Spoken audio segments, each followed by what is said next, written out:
Hallelujah. Now,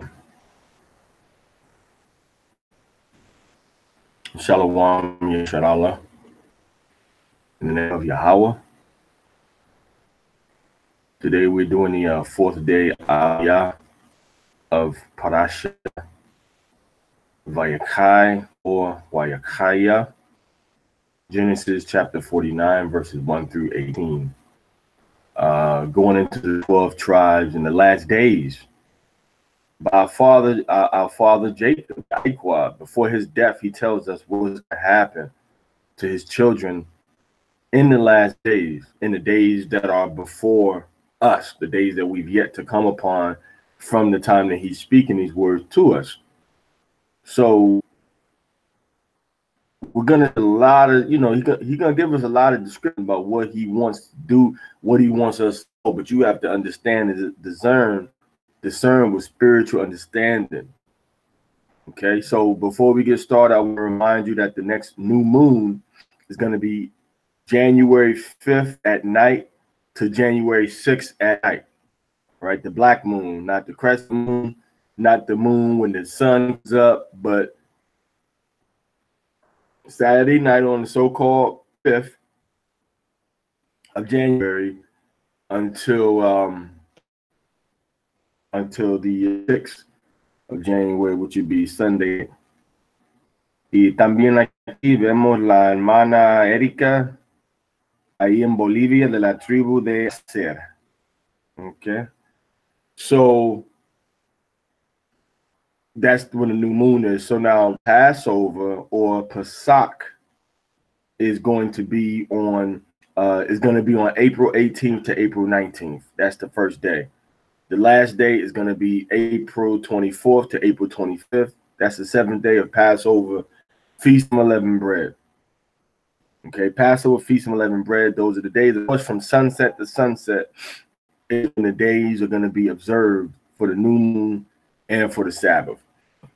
Okay, so right now, scriptures, we're going to go into what our father Jacob, Yaakov, is saying about his sons and what's going to be happening to his sons in the end of days, in the last days.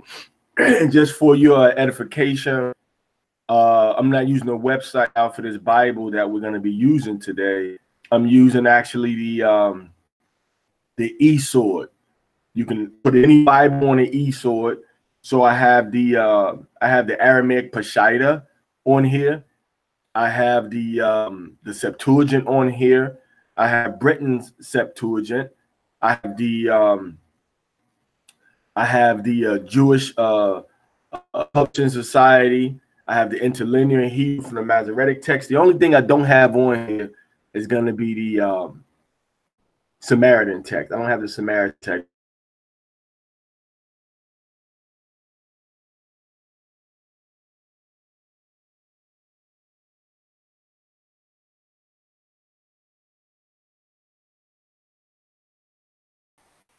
All right, so hopefully we won't have any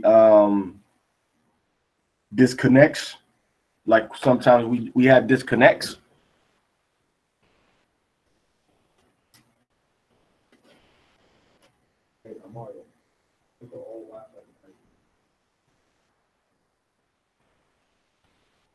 All right, so hopefully we'll just have a smooth flowing session. Now, this is once again, in the midst of dying, our father Jacob stops to tell his sons certain things is going to be happening to them in the last days. So out of respect for that, out of respect of all of the words of the Most High and the fathers and the prophets that came before us, we need to start looking at a lot of their words in the Hebrew. In the Hebrew, not the Aramaic, not the Spanish, not Hebrew, not the English, but the Hebrew, because they're talking in Hebrew. All right. So we're gonna start in verse. Right now I'm looking at everybody on. I'm looking at the Facebook broadcast, and I'm also looking at the the Google Hangout broadcast on YouTube. But what I'm gonna do now, so if you have any comments or anything or whatever, I won't be able to see them until I switch back and forth. So just bear with me. All right. So I'm gonna go back over into the eSword now, and we're gonna begin to break this thing down and show you who these people are. And let me preface this by saying that the bulk of the tribes, most of the tribes are over here in the Americas. All right.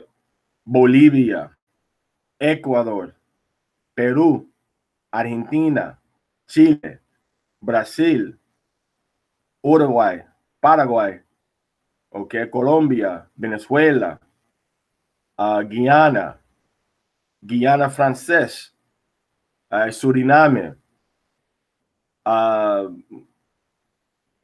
Panamá, Costa Rica, Nicaragua, Honduras, El Salvador, Guatemala, Belice, México, Norteamérica, Cuba, Puerto Rico, la República Dominicana, Haití y la mayoría de las islas, todas las islas en el Mar Caribe y también el Mar Atlántico cerca de la costa de América como Bermuda son la 12 tribes. These are the places where the 12 tribes are. Primarily North Central America and the Caribbean. So don't get mad if we don't say your country in the Eastern Hemisphere. I'm mentioning you though, because most of the tribes came over here in slavery and captivity on ships. Now we're going to go look at the words of our father Jacob. And we're going to see what he says is going to be happening with his sons. And it goes a little something like this. Of course, we're doing verses 1 through 18, remember now. And it goes a little something like this. All right.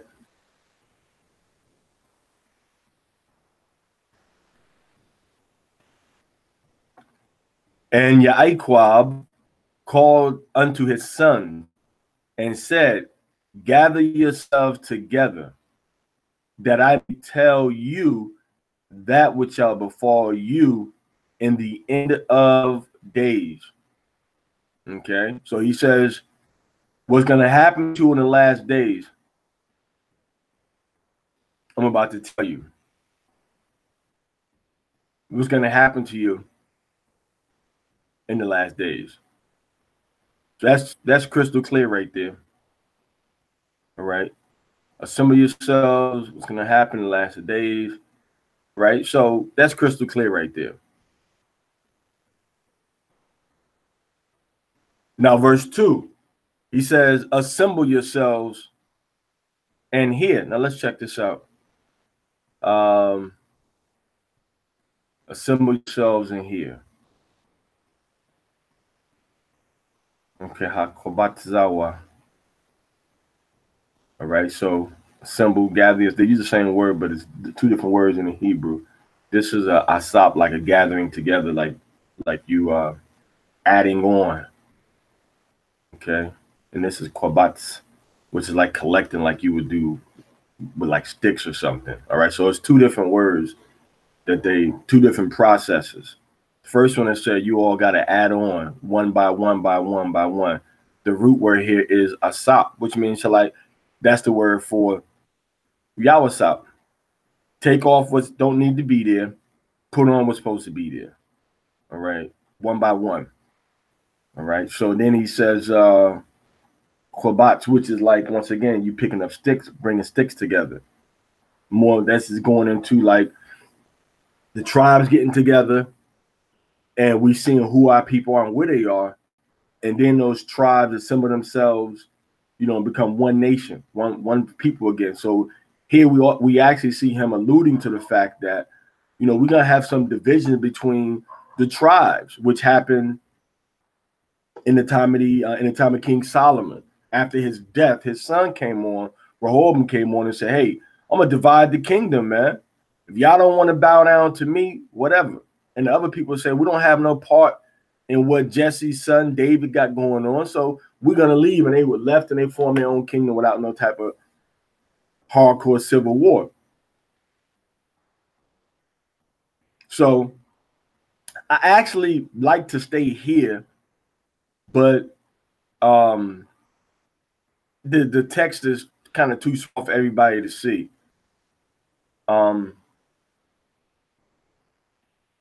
The text is too small for everybody to see when you go into Hebrew for some odd reason. All right, see how small that Hebrew text is? Can't see that. All right, can't see that.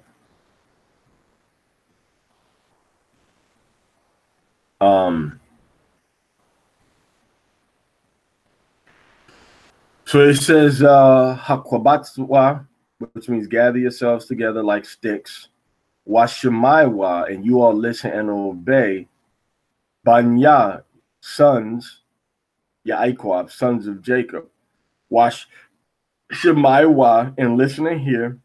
Al, to or toward. Yasharala, Jacob. Abayakam, which means get off the floor. You can just come on inside the classroom. Abayakam, your father. Okay. So he says Yaikwab here, Yasharala here. They tell us that Moses is the son of Jacob also.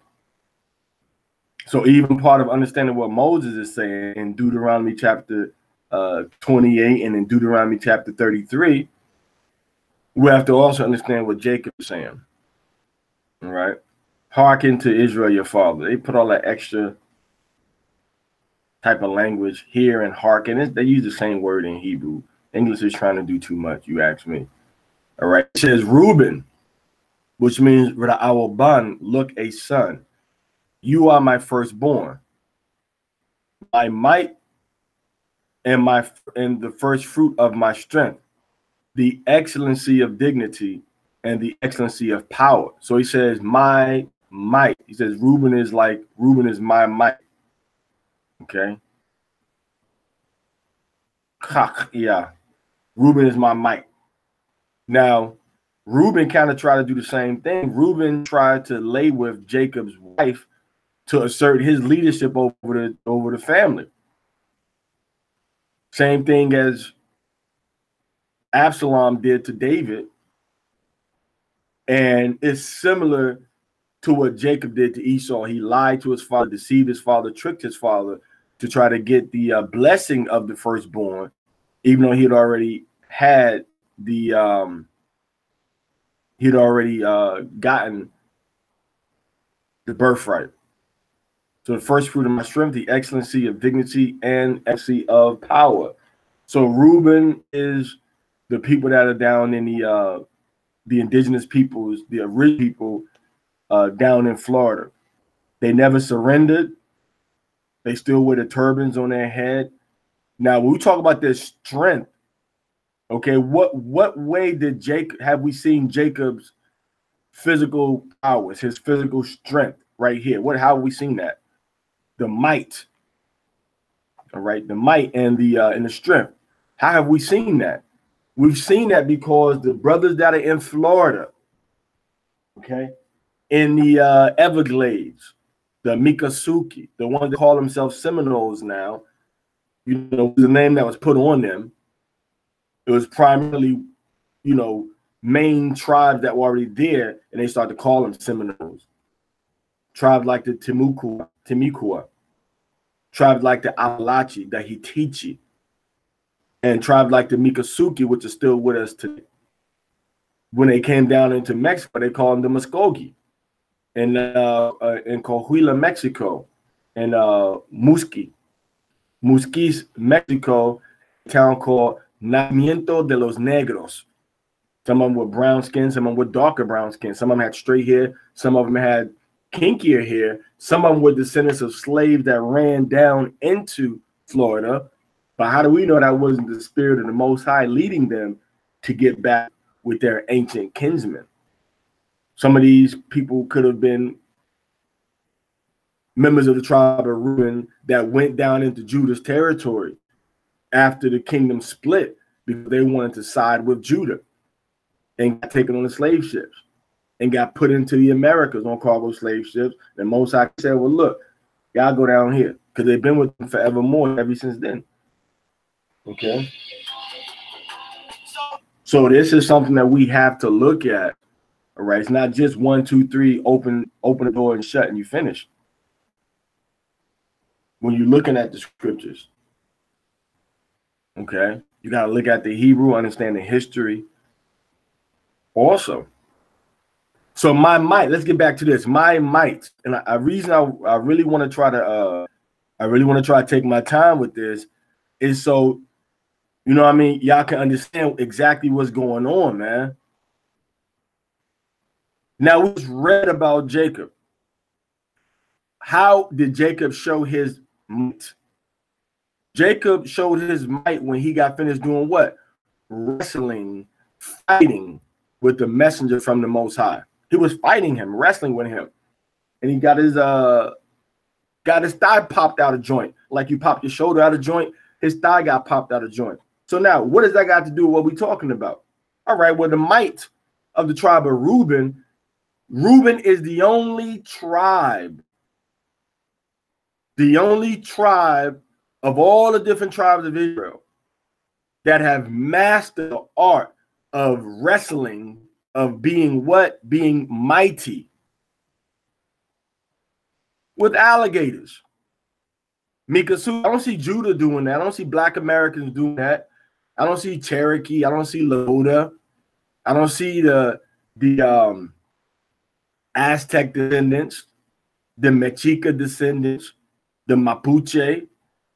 All right. I don't see down in the Amazon. I don't see Jamaicans.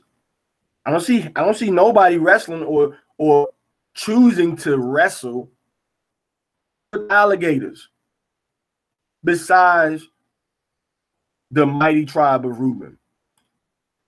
Now, it says, so that's how we see Reuben in the last days. Because remember, these things are taking place when? In the end of days. So Reuben right now is still wrestling with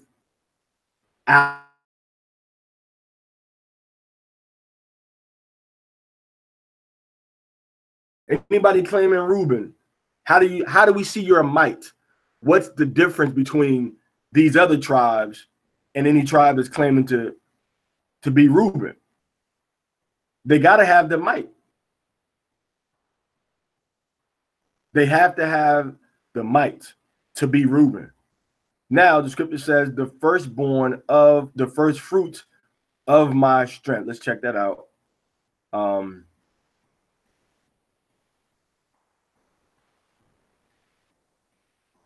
Okay, Bakar ata Chakya wa Ashiath Awanya. All right. So they kind of twist that around a little bit. Excuse me. First fruits of my strength. It says Bakar. Now, the first fruits of Jacob's strength. Jacob was the one chosen to set up the nation, become the nation. Okay. The first fruit of Jacob's strength, the Most High said, you're going to be a nation, you're going to be great. This is your land. All right. You're going to stay in this land. Your children are going to inherit this land forever. Went from Abraham, Isaac, Jacob, and then from Jacob, then the Most High said, we're going to have 12 tribes now. So the strength of the first fruits of Yaquab, Reuben, overall,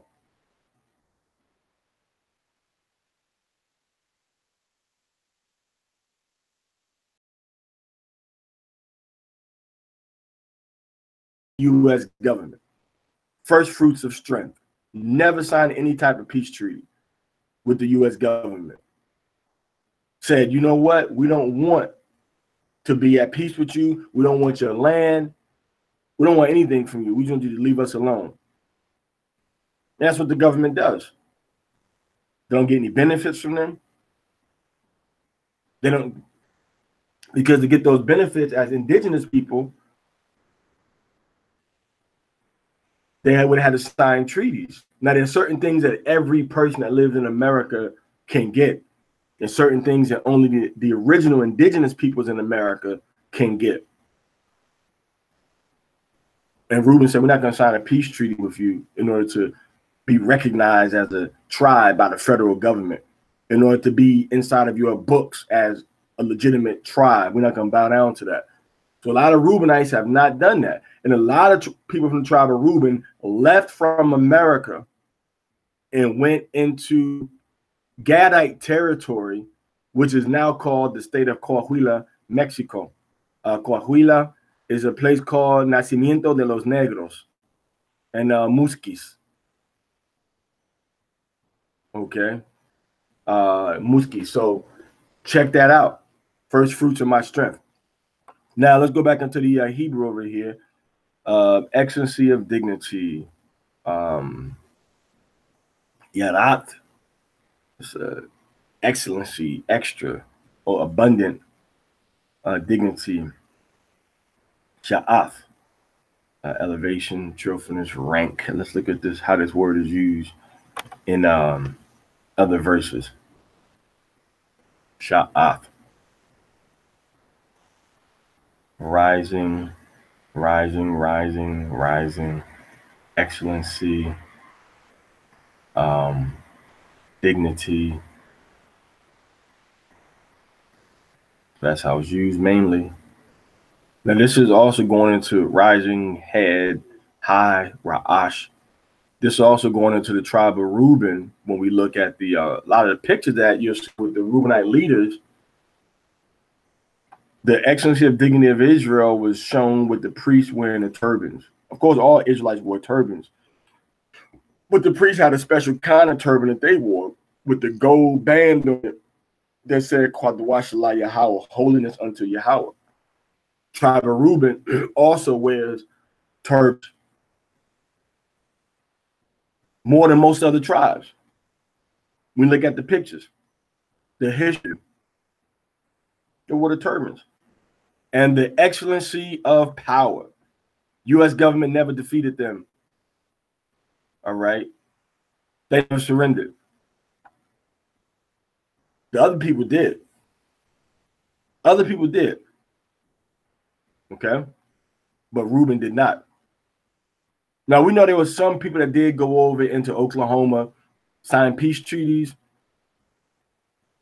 And a lot of the ones that are still in Florida are the excellency of power. They did not make any type of agreement with the U.S. government. Okay. So they had fierceness of power. All right. Fierceness of power. All right. In warfare. The U.S. government couldn't fight against them because they knew the war, they knew the Everglades, they knew the courses of water down in Florida. Which brings us to the next part of prophecy in verse 4. It says, unstable as water. So Reuben is compared to water. Well, water for everybody, every tribe has water. But what about everybody? Every tribe has water. Well, what about unstable waters? Like what? Unstable waters like the Everglades. Hey, shalom, Trayvon. Unstable water like the Everglades. Unstable water like marshes and mangroves. Unstable waters like you in quicksand when the water is all clear. Next thing you know, you stepping in sand and you sinking down below the water and you dying because you're trying to run after the tribe of Reuben in Florida and you don't know the territory. You don't know the outline of how you need to walk. So it says that Reuben, though, is unstable as water. All right. Look what Reuben did. We just read about it. Reuben said, oh, my brother's in trouble. My brother's in trouble. I'm gonna just leave him there, and then I'm gonna come back and get him. I'm the firstborn, but I'm gonna just let the other brothers tell me what to do, and we're gonna eat some food. Then when we eat the food, I'm gonna come back and take Joseph out of the pit. That's unstable leadership. That's unstable. So that's what Jacob is calling Reuben. He said, "You're unstable, bro." He had only had one incident with Reuben, and that's what Reuben did. Now, in the last days, because remember, Jacob is talking to us about the end of days also. So now when he's talking to Reuben, he's saying, well, look, Reuben, Reuben you're unstable, man. He's saying you're unstable. When you go down into Florida, Florida has the highest concentration of merging, intersecting bodies of water, rivers, streams, lakes than any other geographic area in the United States of America. In any other state, let's just say that, any other state. The whole state has rivers, streams, creeks, lakes, bridges everywhere when you go down to Florida. Bridges everywhere. And we're talking about a lot of these are the big bodies of water, let alone when you go into the Everglades and you see those small bodies of water that nobody knows about. All you see is trees. And you start walking into them trees and bam, you in a mud hole. This is also showing us a geographic position of the tribe of Reuben in the last days.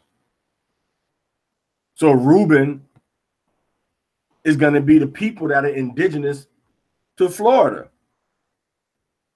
So now our father Jacob says what? Unstable as water, you have not the excellency. Meaning that he's not going to excel.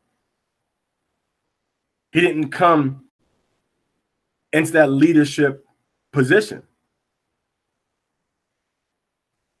He wasn't negotiating with the American government, with the leaders and the chiefs, presidents, military generals, like Gad was doing. Because Reuben had relationships with the people in Cuba, people in Bahamas, with the people in Mexico, and with the tribe of Gad, the North American Indians. So he should have been the one to be dealing with Esau when he was trying to do his little conquest. So the scripture said he's not gonna have the excellency. Okay, so he's not gonna move forward. He's not gonna come up. Right? He's not gonna excel. He's not gonna go but so far.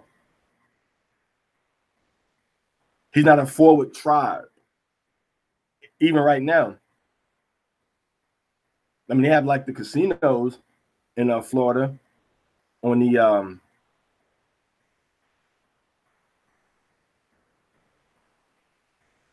hold up, man. Where my video stop, Maria?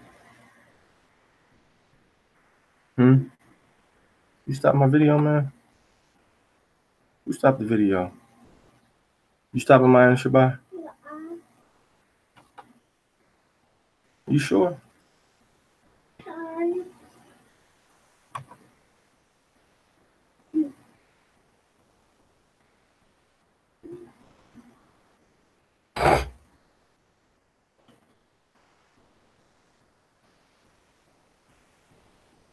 I don't know why it went off like that.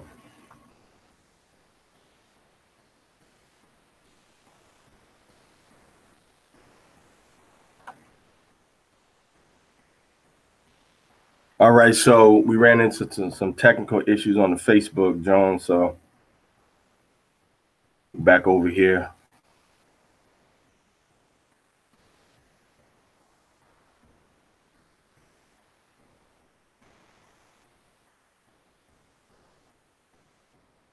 So anyway, when we're dealing with the tribe of Reuben, I mean, they have the casinos in the Tamiami Trail down in Florida, Miami area, but they haven't just excelled as a tribe of people compared to the other tribe. You're gonna tell them why. Why you're not gonna get the leadership? Because you went up to your father's bed and defilest thou it. He went up to my couch. Now he tells everybody else why. He went up to my couch. He starts off by saying, you did this. Then he ends off by saying, he did this. So we all bear record that Reuben is not to be the leader. Reuben is not to be the leader. Okay.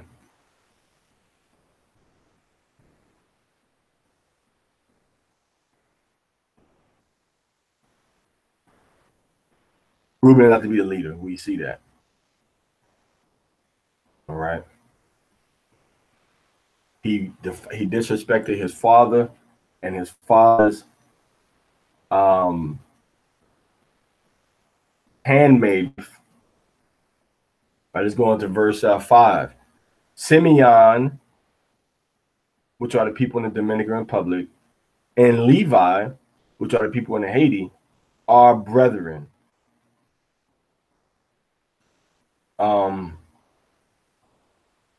Instruments, it says instruments of cruelty are their swords, but here it says the weapon of violence, their kinship. In the Hebrew it says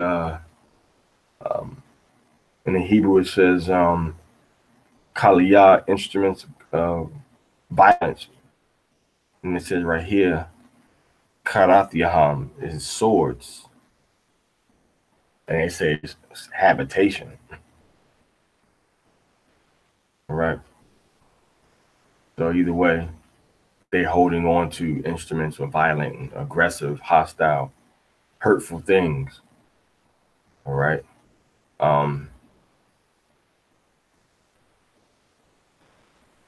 When we look at that, first of all, it says Simeon and Levi are brethren. Now we know he's talking to brothers. Why? Because the first verse says that he did what? He called his sons. So why is he telling his son that they're brothers? Well, the same reason that a parent would tell his sons that they're brothers. Why? Because they're not acting like brothers. So he's saying that in the end of days, Simeon and Levi are not going to be acting like brothers, even though they are brothers. Simeon and Levi kicking the Haitians out of the Dominican Republic, beating them up, murdering them, whipping them, putting in jail, shooting them. And then Levi put Simeon in slavery, was oppressing the Dominican Republic. The Haitians were oppressing the people in the island, the eastern part of the island. The Haitians kicked out the Spanish, but they started to become a dictatorship over their own brothers. And that's why it says that Simeon and Levi are brothers, because they don't act like brothers. Because we know that all of Jacob's sons are brothers. It says that these guys are brothers because they're not acting like brothers. They acting like they enemies to each other. And that's why it's talking about how instances of death and violence are their swords, because they deal with evil and wicked things against each other and against the people also. Okay, this is getting into what? This is getting into different levels of dealing with demons. Witchcraft. Yes, people nowadays, you people act like witchcraft. This witchcraft is a bad word to say. Nothing's witchcraft anymore. You can have a crystal altar burning paraffin wax to Shango, and you Israelites said that ain't witchcraft. He's just giving homage to African ancestors. That's witchcraft, man. Well, a lot of y'all are doing is witchcraft. Simeon and Levi. Levi got the voodoo Vodun with the Wango and the Lua. And then Simeon and Dominican Republic, they got the 21 divisiones, the 25 divisions, where they call on different demons, evil spirits to do things for them. They call them orishas or luas, different words, but it all just means demon. It ain't the Most High. You're going through a shortcut to get something spiritual done. Going through a shortcut to try to get somebody to do what you want them to do. So that's the weapons of cruelty. Or if you will, that's the instruments of cruelty. Okay. It says instruments of anger are in their nature. So they deal with the spirits, man. You can show me two group of Israelites that live side by side that's constantly going evil against each other and constantly trying to call on demons and spirits to do stuff against their own people in their dwelling places and on the other side of the border to the other dwelling places. Show me one place, one country that, remember, two different people. Two different kinds of people, and still they're what? They're still brothers. I'm jumping around because right now I'm in the ancient Eastern text. I'm in the Aramaic of Peshitta, which the Aramaic of the Peshitta would probably be a little closer to the Onkelos or the Jonathan Targum, because it is an Aramaic, but it does concur. It does say the same thing the Hebrew says right here, pretty much. All right, and I want to go and look at this word real quick when they said habitation. Let's see if that word is used the same way in other books of the scriptures. See habitation right there. Let's click on that. We're gonna right click on it. Quick search.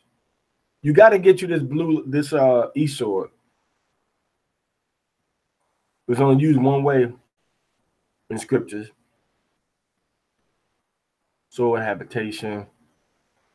All right, but that root word, they're saying that makah is the root word. I would say that karath is the root word. Karath yaham of these swords, theirs. But if you want to go with the consensus, even still, you have prophecy still the same. They're doing these things from their living places. The evil, the cruelty. Okay. Now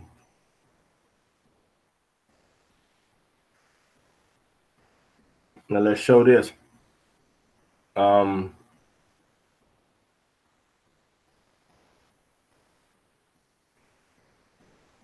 Let not my soul come into counsel. So now what Jacob is doing, man, Jacob is calling all bets now. You know what, Jacob? You know what, Simeon and Levi?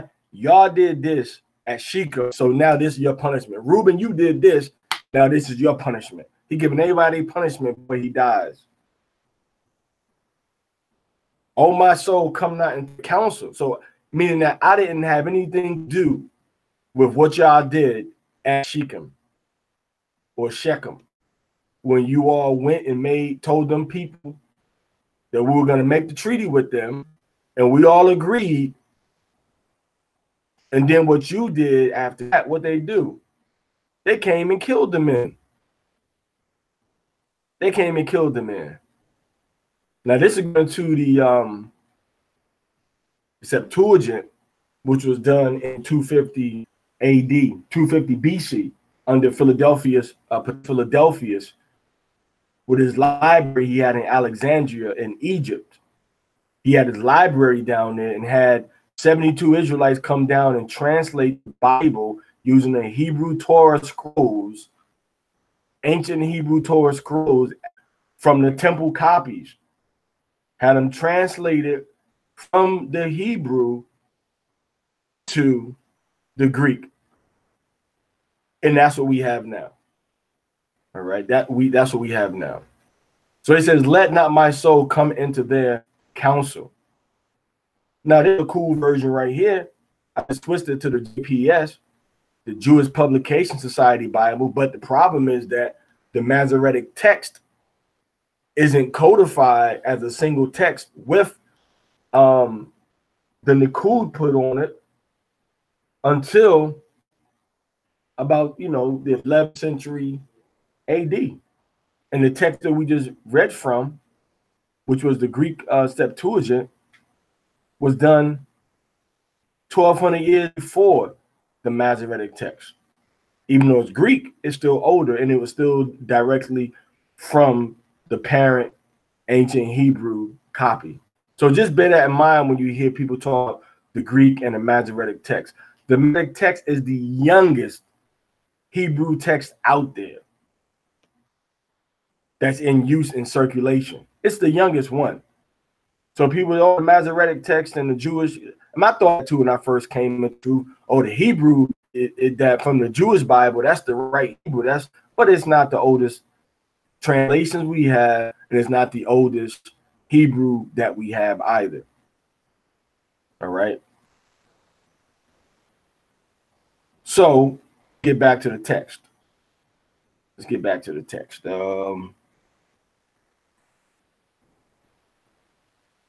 So it's the Simeon Levi brethren accomplish the injustice they're cutting. Let not my soul come to the account, and let the inward part contend with their conspiracy. Mine honor be not thou united. So again, they had some very, which is it's gonna be probably Adar. Let's check it out. Verse 6.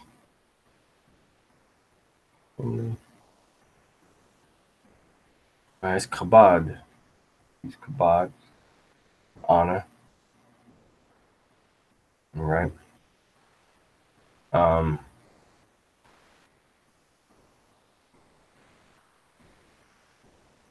Bakwahalam, in their assemblies or in their gatherings. No. Dachad, be one or join with them. All right. Kabadya, honor my, and their assemblies. My soul and their assemblies be not united. Their honor. Okay, so they're gonna do very dishonorable things, and we can see this throughout Haitian history, man. If you know Haitian history and the history of the Dominican Republic, man, they did some very evil and hateful things against each other. They did some very evil and hateful things against each other. All right. They made agreements. Then they murdered each other. Man, my goodness, if you really know Haitian and Dominican history, man, you wouldn't mess with that for real. And we're not going to talk about Trujillo. Man, Trujillo from Dominican Republic just went out murdering every Haitian that he could think or imagine. And they went in with what? With sharp instruments, with machetes, all right, instruments of cruelty. And they just started chopping up the Israelites, chopping up their brothers. Right? They started chopping them up, man. Chopping them up. All right. In their anger, they slew a man, and in their self-will, they dig down a wall. Dig down a wall meaning they destroyed the whole area of Shechem. pull down the whole village. You can dig down the wall, you can change it with pronunciation differently, and it's talking about an ox.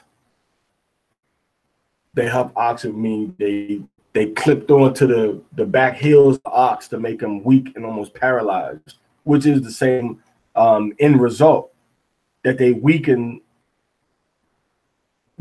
Shechem.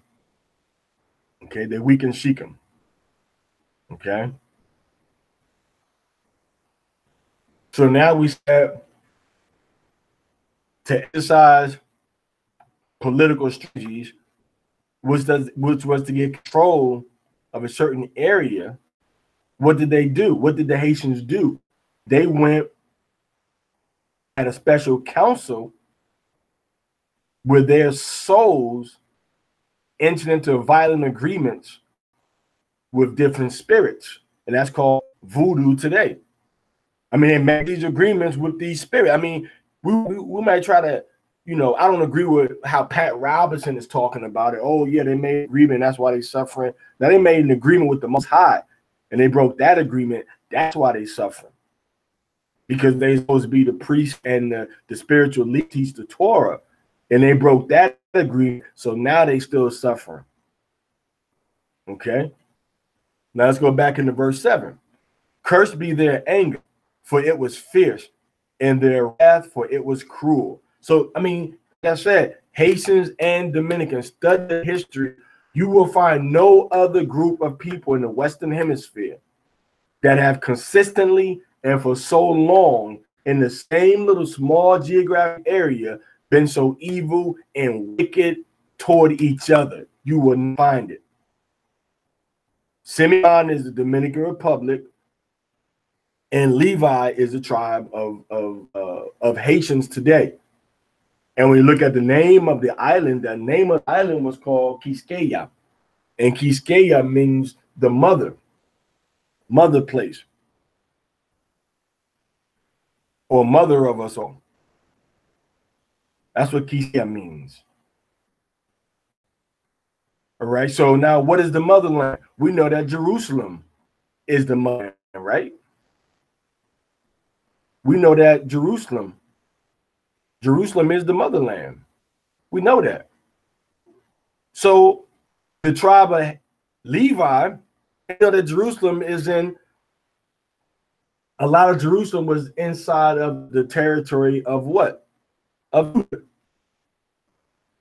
All right. So now we know that Simeon, check this out, Simeon was in the middle. Look at any Bible that has a map in it, any ancient map of the tribe of Simeon's territory. The tribe of Simeon's territory was inside of tribe of Judah, but we're going to get to that in a minute, though. All right.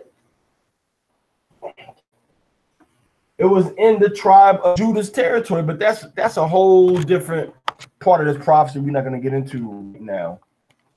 All right. But it's Simeon and Levi, brethren, instruments of cruelty, weapons of violence, their kinship. Okay, now we in verse 7.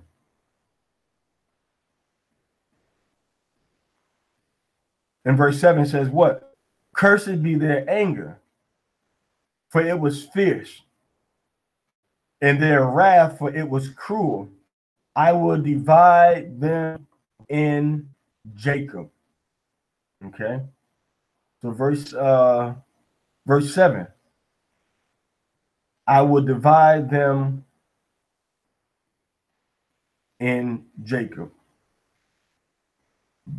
Scatter them. I will divide them in Jacob and scatter them in Israel, because that's Septuagint. I will divide them in Jacob and scatter them in Israel. And this is something that I taught y'all about too. When you're looking at the Bible version, you gotta, if you don't have all the different Bibles, we have the what's that copy? You know what I'm talking about, right? We got the Samaritan text and we got the Masoretic text, okay, beside each other. You have that, and then you have a Septuagint. All right.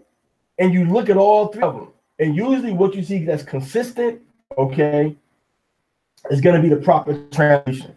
Sometimes you see something that's not consistent, but the two older ones will have in common, but the newer one might not be right. So then you got to say, why did they all use this word and translate it like this? And then they translate this word like this. And you got to see for yourself. And then when you see for yourself, you're like, oh, okay, that's why. Now I know what word is the proper Hebrew word. All right.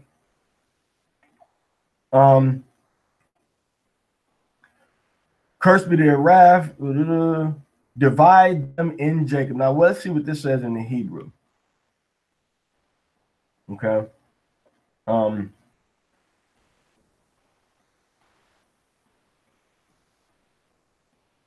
It says kalaquam, separate or give them their little lands. And once again, we go and see how this word is used in other scriptures. That's the beautiful feature of this particular. Divided himself. I will divide them. I will divide the spoil. Shall be divided the land. Divided the land. Okay. They shall part the street. So that means that there's going to be a clear. Okay, now let's look at this again. I will divide them. That means that there's going to be a clear distinction between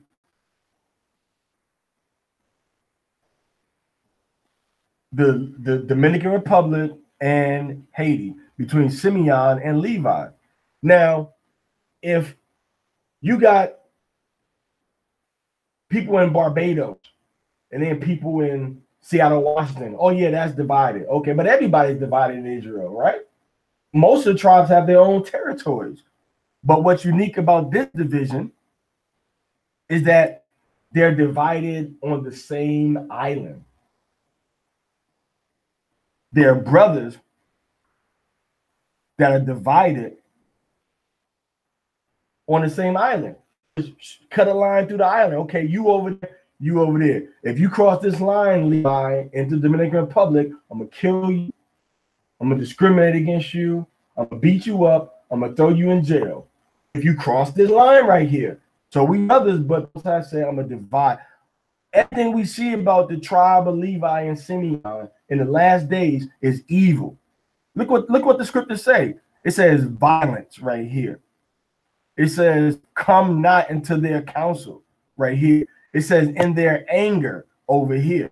It says anger right here. Fierce, wrath, cruel, divide. You see that? So everything about Simeon and Levi together is animosity, is bitterness, is hatred, is dislike. That's how they feel about each other. Even I'm gonna tell you something different. Even y'all Levites that's in the truth, you Levites that are in the truth that know you're Israelites, I dare you, a Dominican woman or a Dominican man, home to your Haitian family. And same thing with you Dominicans. I dare you take a Levite man or Levite woman to your Dominican family. Dominican, you can get a Cuban, you can get Black American, you can get a Puerto Rican, you can get even a Mexican. There's so many Dominicans over here living in Mexico. But any Dominican do not want their family at all to be dealing with no Haitian. And any Levite don't want they family dealing with no Dominican, Glimel. All right, Glimel or Blanc. They don't want them dealing with them. They have hatred and animosity with each other. So remember, Jacob is telling us, look at these people. Look at these people. And in the last days, who are the ones that are brothers, but divided? They're evil. They curse toward each other. And when you look at it, I've examined the history of the Dominican Republic to understand these prophecies. You got to understand what did Trujillo do when he took over the Dominican Republic and set up the dictatorship? What did he do to the Haitians? Even if you think that the Dominicans are macheteros, well, they have schools in Haiti to teach you how to fight with a machete, how to fight with a machete. Even the symbol of the Trinitarios, the older Dominican gangs used the machete. They used the machete. And when Trujillo sent his troops into the areas of the Dominican Republic, they went in there with not guns. They went in there with what? Weapons of violence. That's why he said Simeon and Levi are brothers, but they're using weapons of violence against each other. So now the Most High said he's going to divide them in Jacob. So they got divided in Jacob. Exactly, Trayvon. Now Levi, y'all funny acting anyway, because y'all don't even like to be around Judah or Benjamin or Puerto Ricans or Cubans, New York City. You don't like to be around any tribe if you want to tell the truth. Why? Because that's the nature of a priest. Levi's name means joined unto me. Levi's name means joined unto me. So Levi is joined unto the Most High. He's supposed to be. But a lot of times Levi be doing, they join themselves under their own group of people. In every city you go to where they at in America. Okay? So now let's get back to the prophecy. He says, I will divide them in Jacob. So here you guys are. Here y'all are. Simeon right here, which is La República Dominicana, Dominican Republic, and Levi right here, Haiti, Cayenne, Israel, Levi. So here y'all are in the eastern part of it, the Republic, and then Levi's on the western part of the island, Haiti. And the whole island was called Quisqueya, which means mother of us all, motherland. Levi called their part of the island once they fought they called their part of the island what? They said, we're going to call this Haiti. They're going to call it Haiti, which means what? Which means mountainous land. Why didn't they call it Free Black Republic? Because Haiti, the Haitians never had their own territory except for mountainous territory of Jerusalem. That was their domain. When you look at where their focus was as a tribe, was at the temple, because they were the priests. That's why even now, I'm going to go on a quick side tangent. Anybody now that has a madrina or a padrino, with any type of voodoo or any type of santeria or any type of 21 divisiones, any type of risas or orishas, any type of lua from home, from Benin, Nigeria, Yoruba, anybody would tell you that with the level the Haitians deal with the wickedness and the witchcraft and the demons on is a higher, more powerful level than anybody else. Because the Most High that's the only people on the earth that Yahweh himself opened up the spiritual world to them and showed them and told them and put it in their spirit how to get to it through the Bible, through the structure we have in the Torah. But they took that knowledge and they used it for evil and for dealing with Satan and demons. Because in order to deal with it from Yahweh's side, dealing with the stones and dealing with the smoke rising up and dealing with the incense and dealing with the rocks on the chest, in order for the Haitians to do that effectively for Yahweh, they had to be keeping the commandments and walking in righteousness of Yahweh. So what Satan says that, you know what, man, I'll bring your crystals to me. Bring your sapphire to me. Bring your jade to me. Bring your things to me, man, and I will give you answers to your questions. I will give you a spiritual insight. I will tell you, divine for you, what it is you need to do. And that's how Hashatan tricked everybody into thinking They're dealing with Lazaro, dealing with San Juan, right? Dealing with Santiago was like you were dealing with God himself, because they took the faces that were in the Bible and they got the power from the demons, from spirits that's behind those faces in the new religious system that was really old, going back to Nimrod. And then now we don't got to deal with the obedience to the Torah. We can do this stuff ourselves. Satan to do it for us. I got to just offer up some prayers and sacrifices, ancestors, and they'll answer all my questions. But they're not righteousness according to the Torah. So it can't be coming from Yahweh. It can't be coming from Yahweh. You can't be coming from Yahweh. You got two doors. You strip down yourself, butt naked, no clothes on. You got two doors. You go to the door on the right side, you live. You go to the door on the right side, you live. If your body's clean, your heart is clean, you live. If you try to go to that door and your heart and your body and your mind is not clean, you die on the right side. But with Satan, you can go to the door on the left-hand side. Your heart don't got to be clean. Your mind don't got to be clean. Your body don't got to be clean. All you got to do is say, I give myself unto you, spirit, and that spirit will enter into you and will work through you. But things going to happen. Either he's going to take somebody that you love and take their life and destroy them, or he's going to use you or the person that you love as a catalyst for him to get more followers of evil. You understand what I'm saying?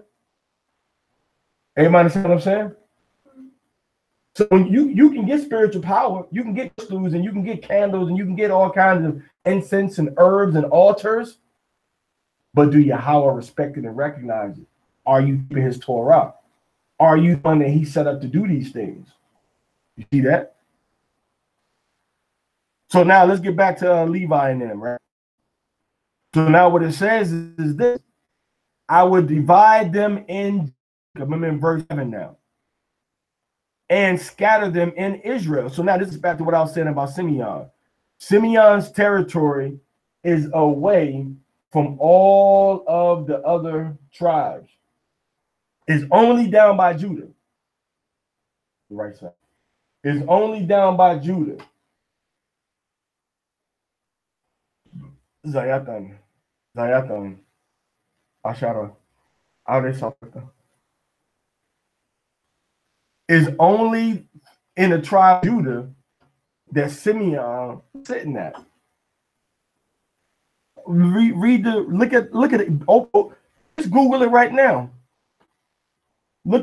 Google tribe of Simeon territory, and you'll see that their territory was in the middle of Judah's territory.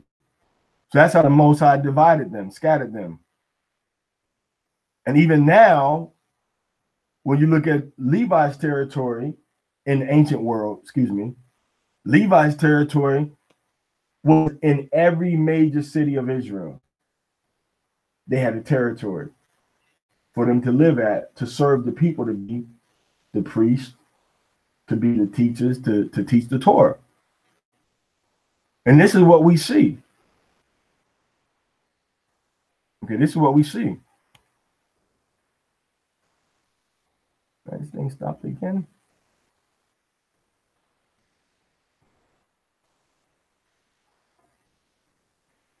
Keep happening. Keep on stopping.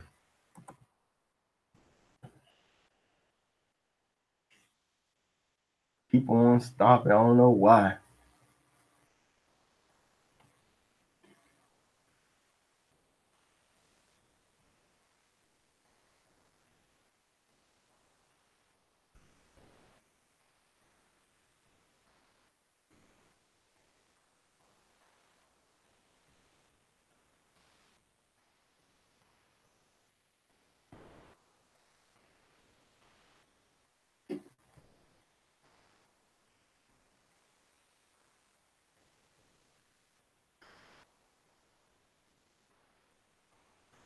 I see you on that on here.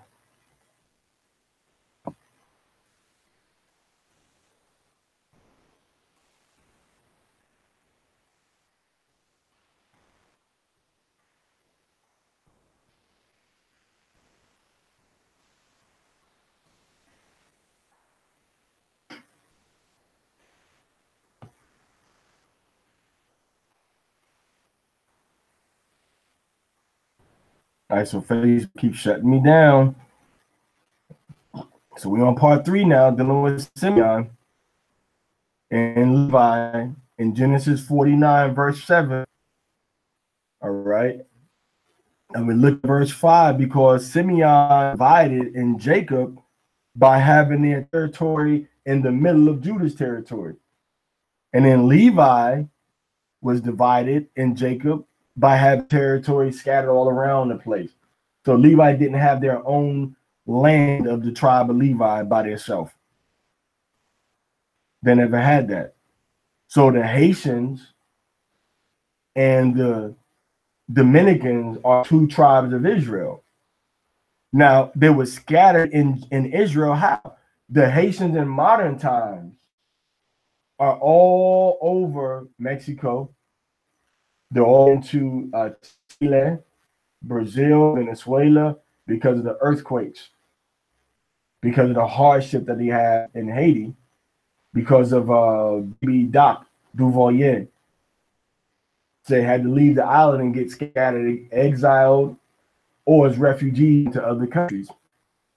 And that's how they got divided. And that's how they got scattered. All right. So now, what we want to deal with now is Judah. So it say, Judah, thee shall thy brethren praise. All right. So it tells us Yahudah, Atha, Yahudah, Wad, Yahudah Waka. You praise you, Atiyaka, toward or to you, Akiyaka, your brothers, Akiya, brothers, Ka, right here, your. So your brothers praise you. So Judah is going to be praised by all the other tribes. Now, this is one of the indications of how we know. Oh, goodness, how do you keep stopping for? And we got to do a part 4.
So now we when we do the broadcast on Google Hangouts, I mean we never hardly ever get disconnected. The Google Hangouts, YouTube, we're hardly disconnected. But then when you try to go over to Facebook, for some reason Facebook wants to keep disconnecting us. I don't know why. All right. So let me go ahead onto this E sword, and I'm gonna pull up Judah. We're gonna go to the JPS, and then we'll go back over to the Facebook. Shalom Ikaran. having problems with YouTube with Facebook today. You know what I'm saying? Keep knocking me off Facebook, but the Google Hangouts is good. The Google is no problem. Everything is good with that Google. So I'm gonna just go ahead and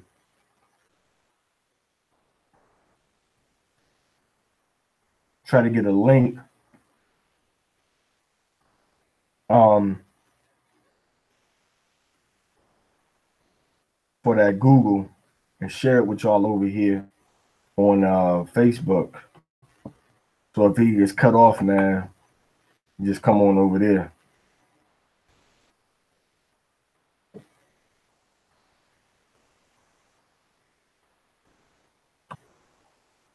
So that's the live Facebook for the first day. I think that's the live one for right now. All right. Anyway, I'm gonna stay over here with y'all on Facebook. When I leave Facebook and go over into eSword, it cuts off. It seems like it's cutting off, so I just cut off again. I'm not saying it's live. I'm not saying it's done. You should do voice conference classes too.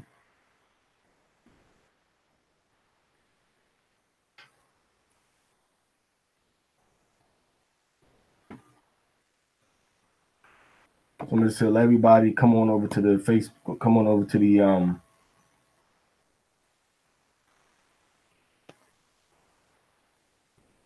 the link on Jacob. On Google Hangouts. Okay.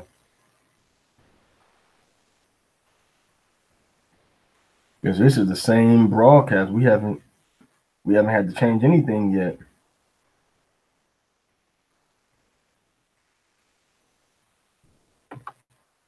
So what we're gonna do is everybody that's on, they can't hear me. Well, you all can, but everybody that's on YouTube and on Facebook, they can't hear.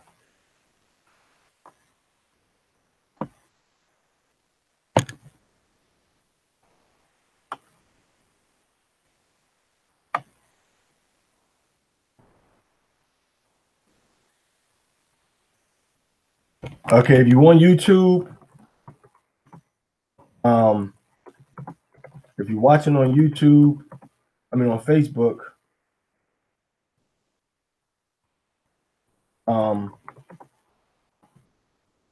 most to YouTube/.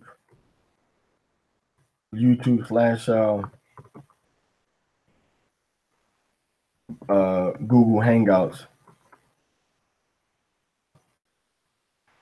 Follow the link, okay? Just follow the link.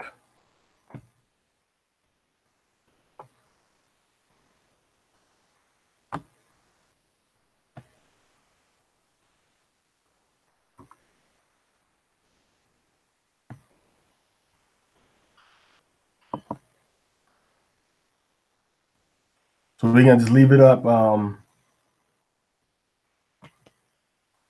I'm going to start another live video on YouTube.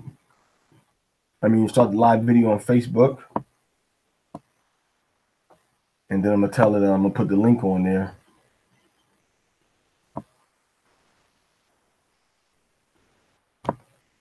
To come on over.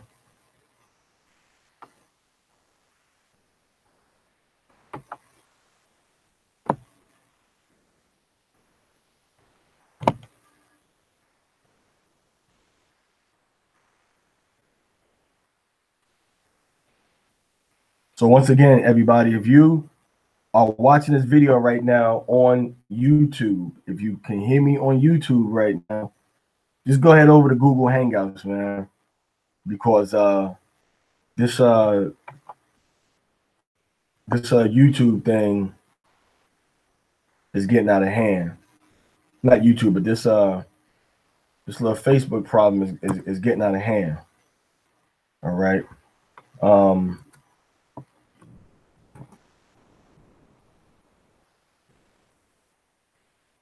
Come on over to the link.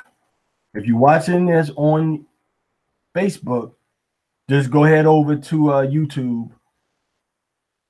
Follow the link in the description, and then when you come to it, you know what it's gonna do is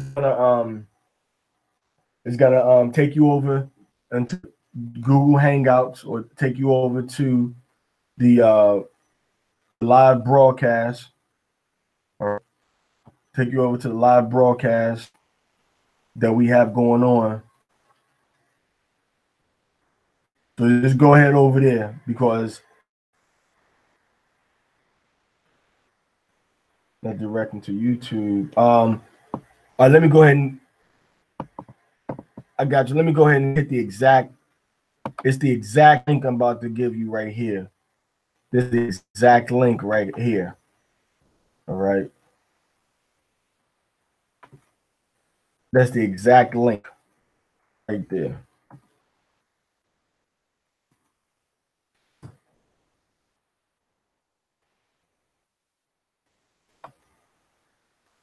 And that's the exact link. Or you can just go ahead and click the go ahead and click where it says YouTube off day Aliyah. Click that. But anyway, for you people that's on Google Hangouts on YouTube, I apologize. We're gonna continue to go forward, and if it pop out again, all right, just somebody go back onto the YouTube, onto Facebook, and put that link on there again. All right. So now it says, number one, Judah, thee shall thy brethren praise, which means what? It means everybody's gonna look up to Judah. I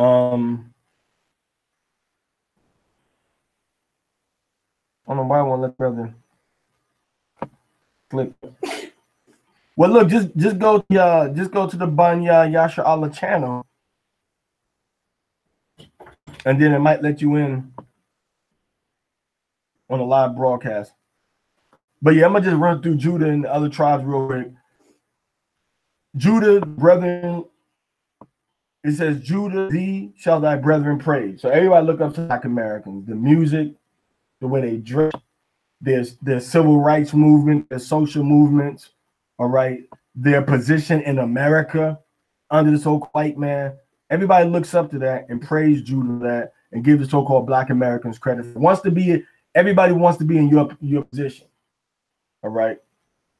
The Jamaicans are trying to come to America. Haitians are coming to America. All right. Mexicans are coming to America. The brothers in India want to come to America. Everybody wants to come to America to try to make money, or to try to learn, or go to school. All right. So they want to be in a position that Judah is in, and they praise Judah. They look up to Judah, and they have Judah to be thankful for, even being able to come into the Americas, because Judah made that possible through the Spirit of the Most High when he was fighting against the so-called white man. And the white man, the Most High moved the spirit of the so-called white man to say, okay, you know what, we're going to go ahead and free them, but still oppress them, but just don't have them out there working cotton, and picking tobacco and picking strawberries all day. Just go ahead and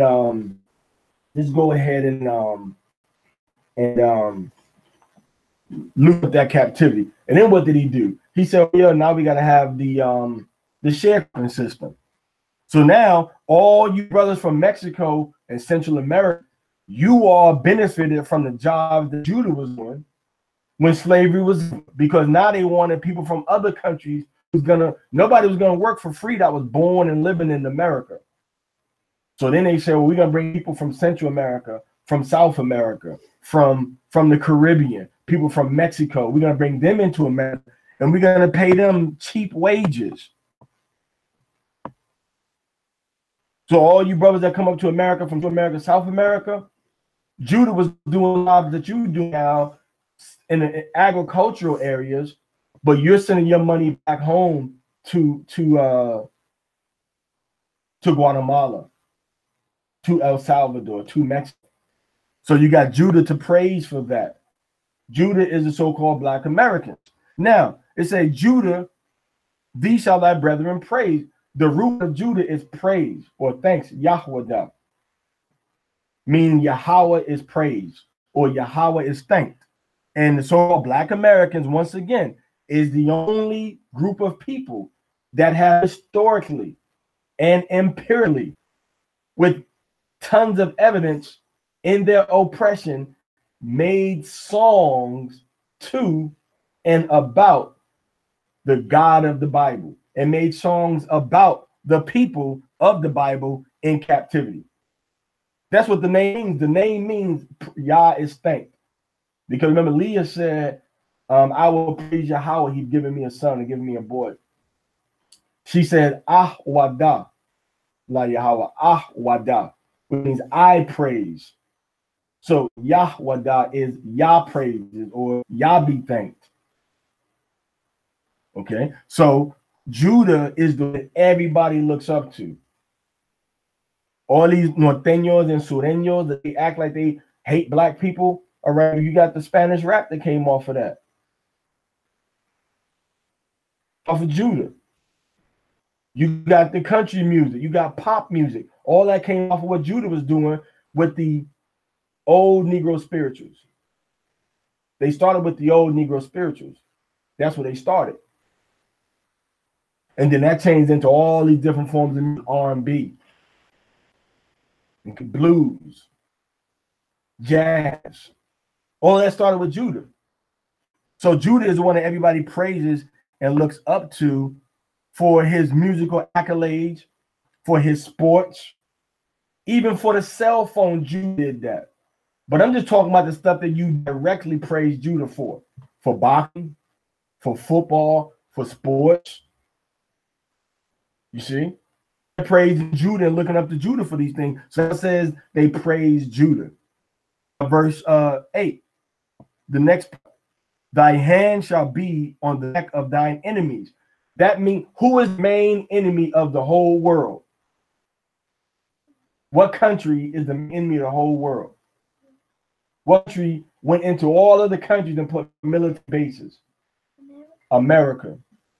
America went in all countries, put bases and operatives and soldiers in every country. Got military advisors in every country, or military personnel in every country. But his headquarters is where? America. And what's the capital of America? Washington, D.C. or D.C. So the enemy of the Israelites, the enemy of the world,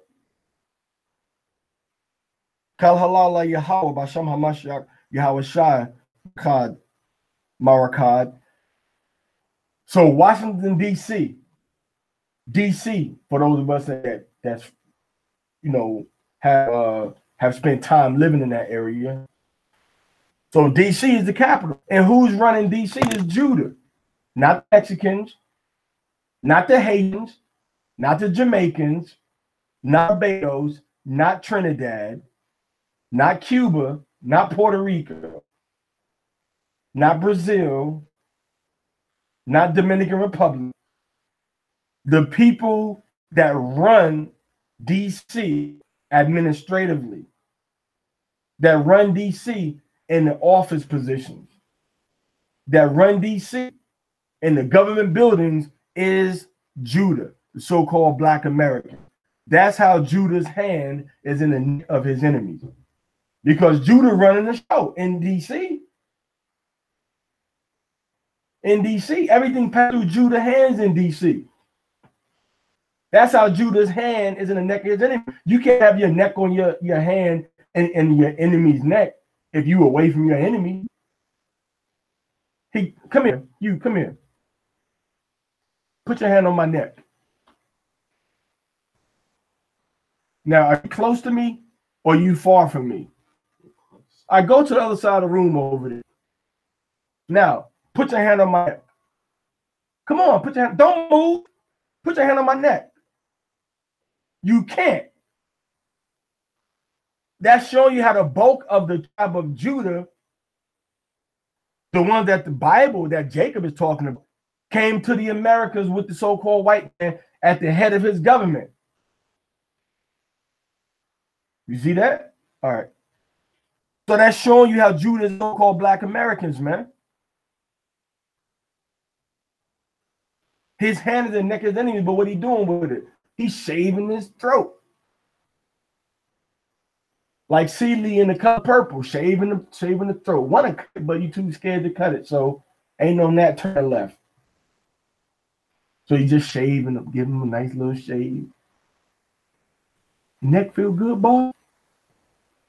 So Judah's hand is in the neck of his enemy. But at the same token, when you go back into that into that second Ezra 6, 8, and 9, the Most High said that Judah's hand is gonna pull down Israel's hand. It's gonna pull down Esau by the heel.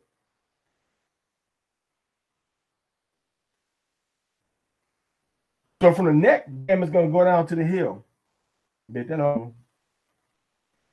Okay. It says, thy father's son shall bow down before what? Before thee. Meaning what? He said they're gonna bow down to Joseph in the dream that Joseph had, but now the Bible in Genesis 49 and 8, that they're gonna bow down to Judah. How did they bow down to Joseph? Because Joseph controlled the resources. Joseph controlled the food. Let me ask you a question. Blacks, Hispanics, Mexicans, Puerto Ricans, Dominicans, Jamaicans, Haitians, when they go apply for welfare benefits, who is taking in their case? Judah. Black Americans. Tribe of Judah. Just like Joseph. You want to get the grain, you got to go to Ephraim in Egypt and get it. You got to go to Joseph in Egypt to get it. You want to get these food stamps, you got to go to Judah in California. You got it, because Judah is the one that's controlling resources that the white man has given him to be in charge. To be in charge of it. You see? So all of Judah's brothers bow down to him. He's still trying to wake up, look like. Let her wake up first. Verse 9. Everybody got that? If you got that explanation in verse 8, tell me Khan, or if you don't understand, say I don't understand.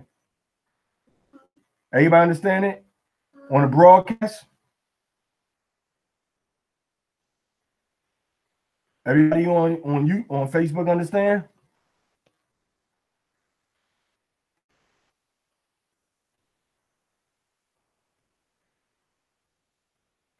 Okay, so now it says Judah is a lion's whelp. What does that mean? That means that Judah is a young lion,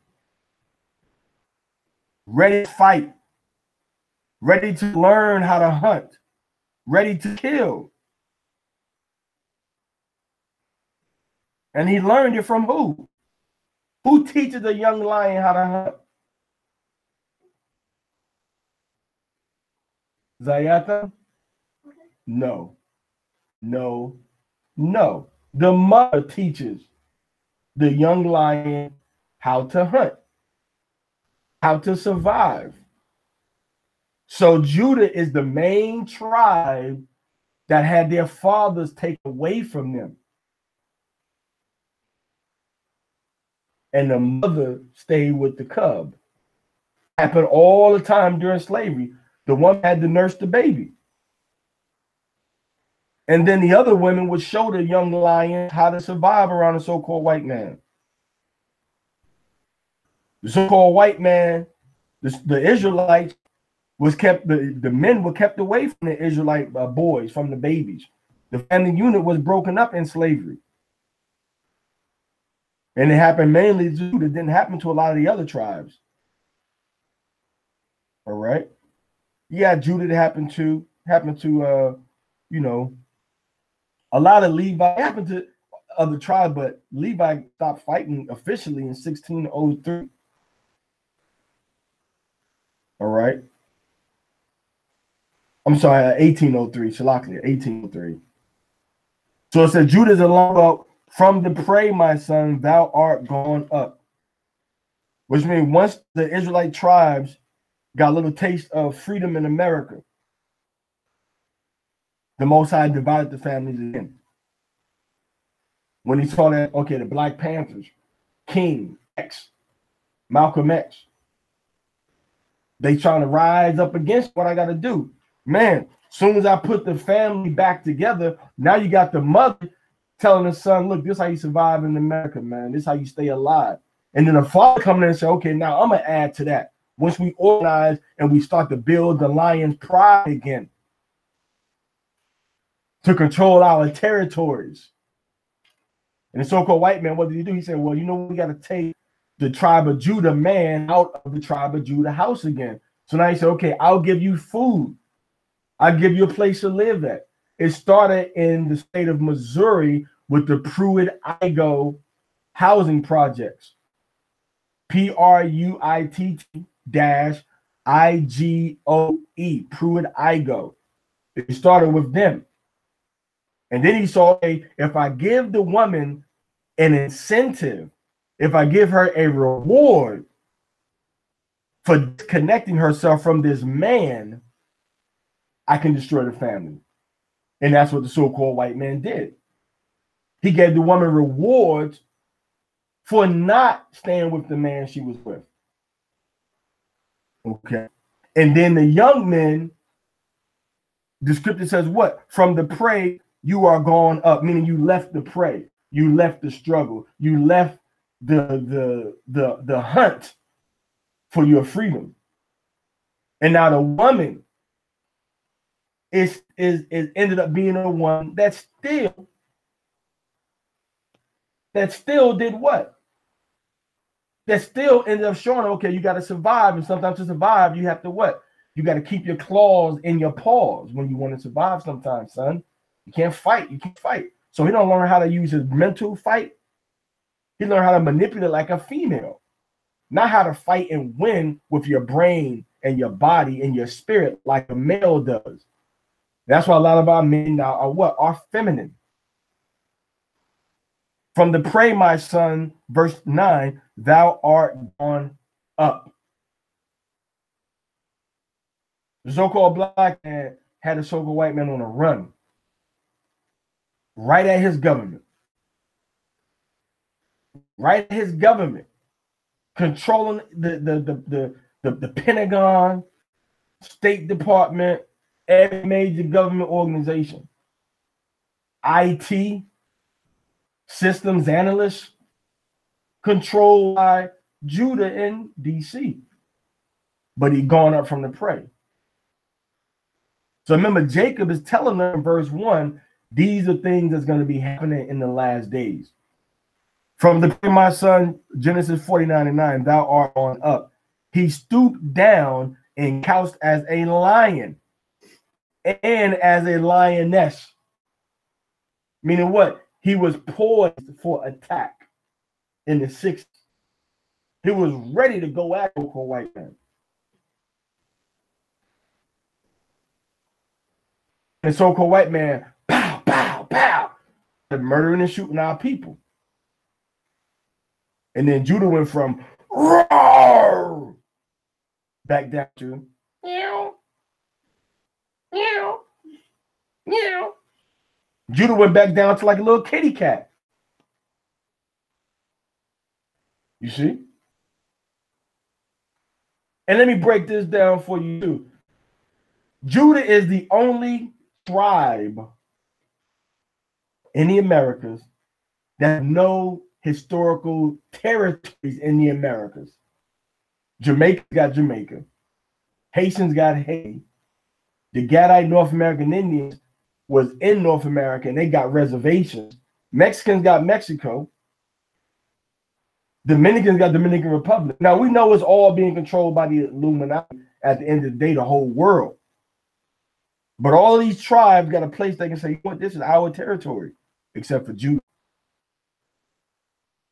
Except for Judah. Now that's the nature of a lion that's been put in captivity. He don't have a territory to roam around. You see, the Jamaicans are in the land where their ancestors came as slaves, and they still live in that land. And they got territory in that land. And they can plant in that land. The Gadites are in the land where where we came to historically. And then we was giving little crumbs off of that table.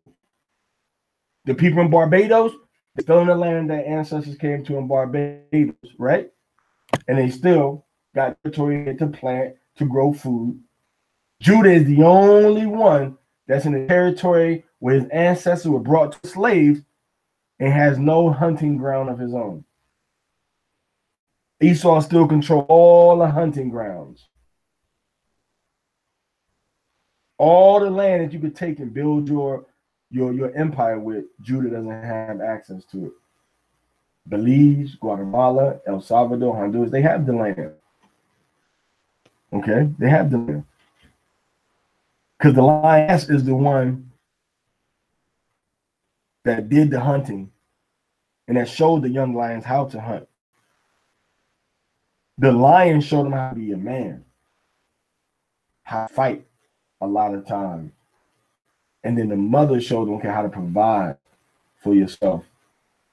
You know, how to plant, how to harvest, how to what? How to hunt like the lion. She showed the lion. Okay. Verse 10. And I don't like they translate this real ill and funky right there. Let's go to, I'm gonna go look at the Peshitta. All right, let's look at the Peshitta. See what the Peshitta says right there in verse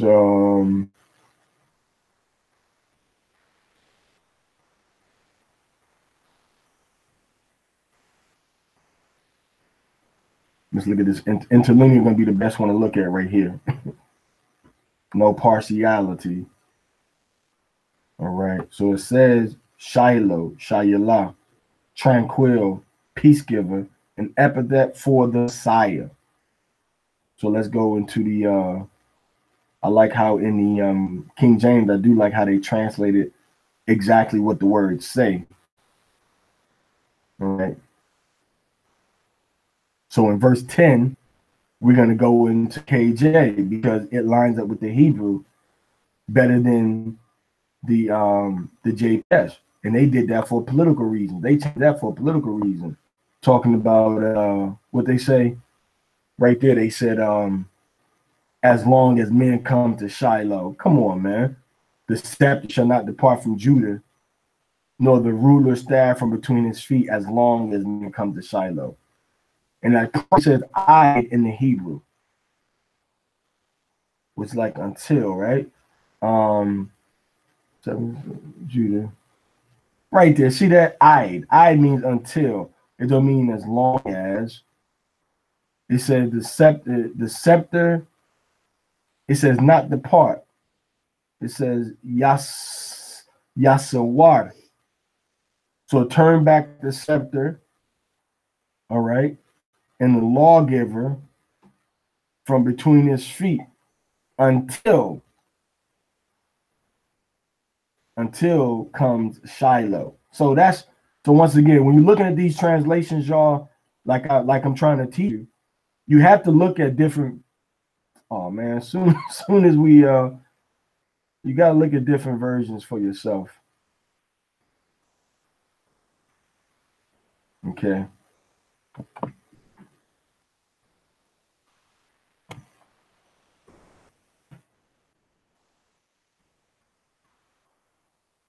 This is part 6 now, right?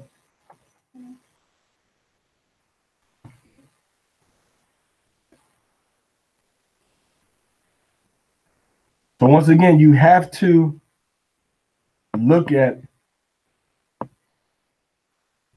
all of these, you gotta look at different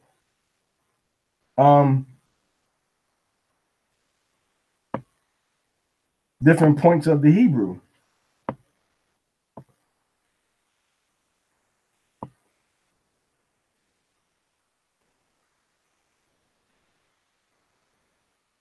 You have to look at different points of the Hebrew. Because if you don't look at different points of the Hebrew, you're going to go just off of what somebody else is telling you, how they feel or think, it should be done. That's what we're going to go off of. What they think or they feel that this is how it should be translated. But every time that translation that they're trying to push may not be the best translation that could have been used in that particular case. So if you looking at, different translations yourself, and you say, well, hold up, what they trying to say it is, you got three different people saying different things. All right. And I'm going to show you something. Once we get the screen back up on the YouTube, the Facebook broadcast, I want to show you something. I don't know why this e-sword right there keeps not coming up.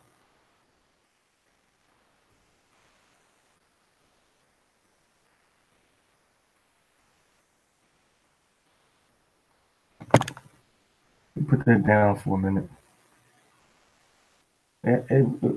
It's acting like it doesn't want to come up as a. Let me pull it up again right here. Once again, if you following right now on Google, on YouTube, look at the YouTube video, man. Yo, hooray for you. Word up. Because this little Facebook, man, it's a daggone devil in Facebook right now. It's not even letting me share my my screen in the Bible app. Got to fight, do it 35 different experimented ways to get it. And it's important stuff.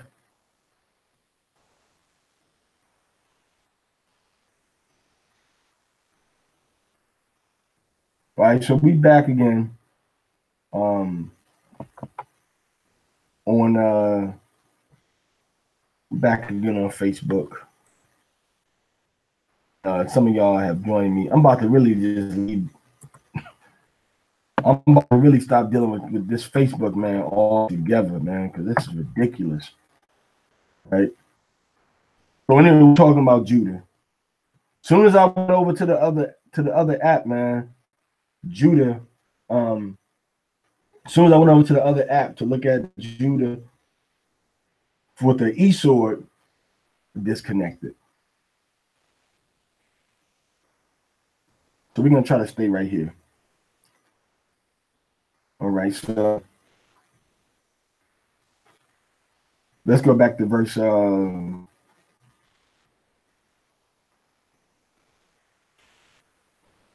let's go back to verse 9. Let's go to verse 10. The scepter shall not depart from Judah. Now, the scepter represents the rulership of the tribe of Judah. So right now, Jacob is saying, look, just so there's no misunderstanding, Shalom Hezekiah, I want y'all to know that Judah is the leader. Judah is going to get the scepter. Okay? Judah, the scepter shall not depart from Judah. So it says Judah is going to be a leader. Now it's going to put a time limit on this. The scepter won't depart from Judah, nor a lawgiver from between his feet. Psalms chapter 60 shows that the lawgiver also is Judah. The lawgiver is Judah. All right. Levi teaches the law, Judah gives the law. The scepter represents the rulership. That's the staff of the ruler. So it's not going to leave from Judah. The scepter won't depart from Judah or from between his feet until Shiloh comes. Until Shiloh comes. Which Shiloh represents the Messiah. Now, if you want to talk about the Targums You want to talk about Rashi, Maimonides, and that's why I didn't like how that the JPS tried to play us like that. That's why I went back to the KJVA with the Apocrypha in it, because when you look at the commentary that they have in the Aramaic inside of this the Stone edition, okay, when you look at the Stone edition, tells you until Shiloh comes, specifically in Onkelos, which is one of the most famous which is one of the most famous targums, which is teachings from the Torah from certain teachers that were written down in verse format to be read with the Hebrew Torah. Because they have it in Aramaic. Don't make it the Bible, it's just what the rabbis so taught about certain topics or verses that you read in the Bible. Now it tells you specifically until Shiloh come, and I'm reading from a so-called Jewish Stone edition of the Chumash, first 5 books of the Bible. It tells you until Shiloh arrives. Okay. Now, if you look into this is verse 10. And if you look at verse 10,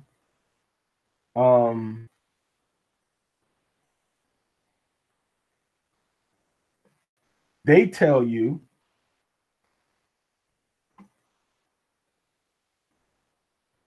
I'm looking at the word right here in the Aramaic. In the Aramaic, the word for Messiah is Mem, Shin, Yod, Ket, and Aleph. Okay. So they say until the Messiah come. So they said the leadership was going to stay with Judah, was not going to depart from Judah until the Messiah came. Meaning Judah was going to keep the leadership and keep the power.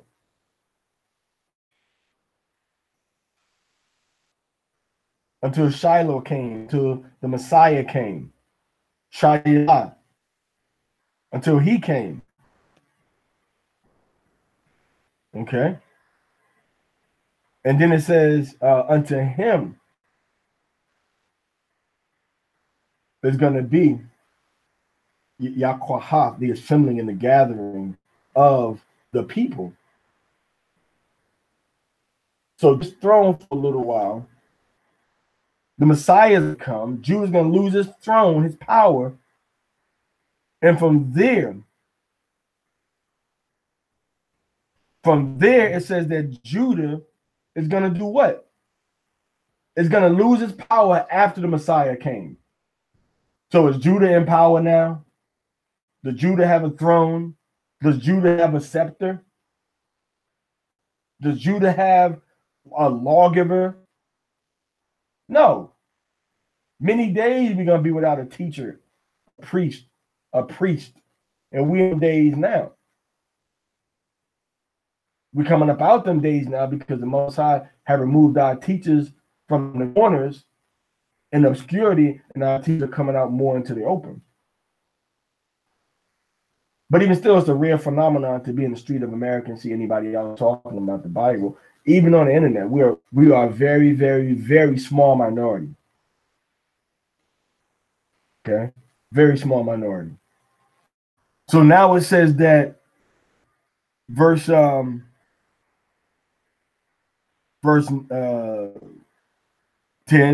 the scepter shall not depart from Judah, nor a lawgiver from between his feet, until Shiloh come, until the Messiah comes. Now, somebody might disagree with that, but once again, both Onkelos, and I've looked at Jonathan Targum. I don't even use the Targum, to be honest with you. I just look at what the Hebrew says and what the Torah says, not what the rabbis gave us their understanding of what it means. I mean, it'd be good for some instances, but some instances it can throw you off. So you can't base on just the Targums. You got to be based on what the Torah words actually say. All right. So it says that Shiloh come, which is the Messiah. The Targums, all the commentaries, Rashi, all say that this is talking about the Messiah. Okay. Now they said the word I doesn't mean that Judah's ascendancy will end with the coming of the Messiah, but that's not what the word said. That's the way we see the word being used, up to this point. All right. So now let me try to get back real quick and move the Esau to verse 18 without it cutting out on me. Okay. Gotta hurry up, boy, because they're all right. So now we in 18. We're gonna stop at 18. So it says, now the scepter. I'm sorry, we read this already now. So that's talking about the Messiah. So that's how you know that the Messiah has come already. Why? Because Judah is no longer controlling the scepter. Judah doesn't have the scepter. Now we in a time of Job 9:24. The earth is given into the hands of the wicked. We in a time of that the violent have taken the kingdom of heaven by force, meaning Rome took control of Israel, which was called the kingdom of heaven, with warfare. So let's go in verse 11. Bind his foal unto the vine, his ass's coat unto the choice vine. They're talking about the Messiah riding a donkey in to rulership to get anointed and set up as the king of Yasharallah. He washed his garments in wine. That means that Judah and the Messiah are going to be dealing with death and blood. All right. So wash his garment in wine, getting into Isaiah, all right, chapter 63. How he's going to go and fight against the so-called European nations, fight against so-called Americans, and their blood is going to spill. His clothes with the blood of grapes. Isaiah 63. Also,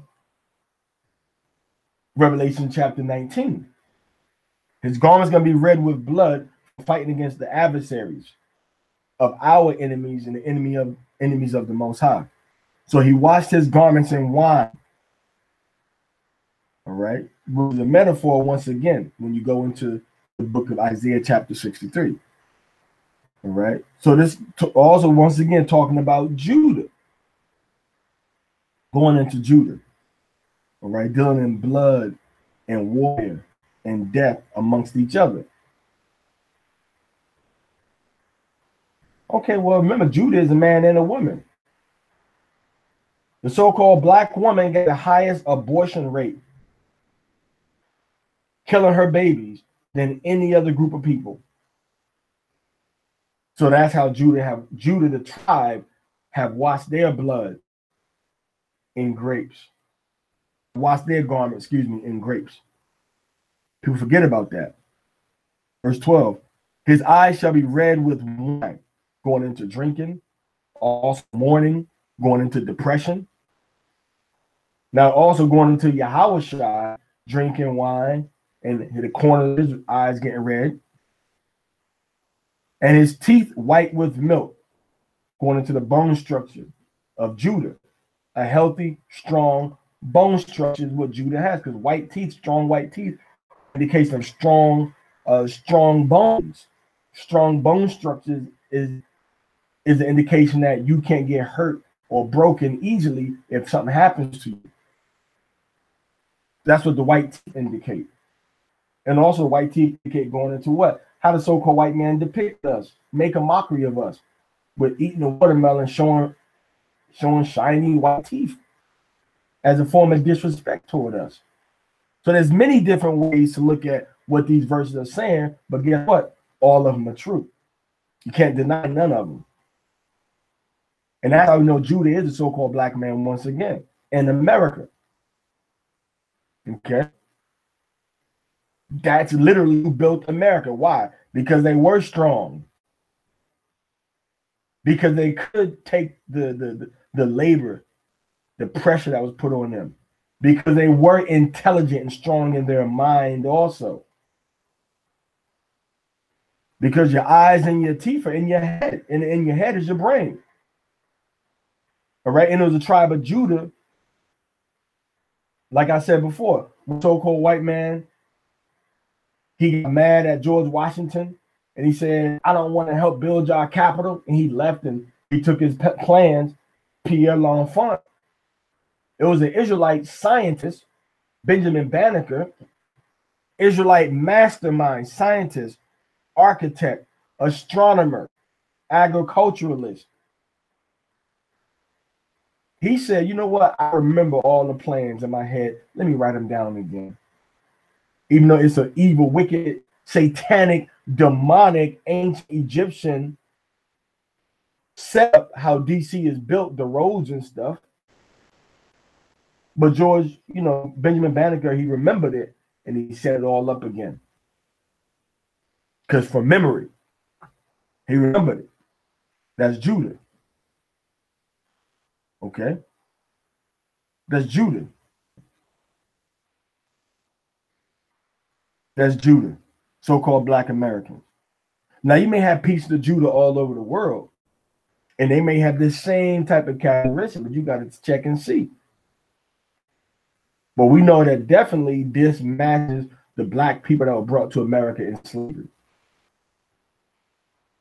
Now, these prophecies are about the tribe of Judah, not no other tribe, not no other biblical ethnicity. Some people might say, well, Judah is down in Brazil. Okay, you can say that, but they don't fit what we read about Judah. First thing it said about Judah is that his hand is going to be the neck of his enemies. And everybody's number one enemy is the so-called white man that came up to America and conquered everything up there. So now, verse 13, Zebulun. Zebulun shall dwell at the haven of the sea. All right. Now, that word for haven right there is kawap. Kawap.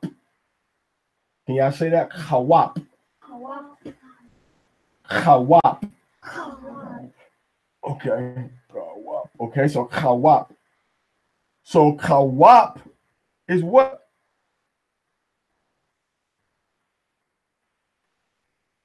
Kawap is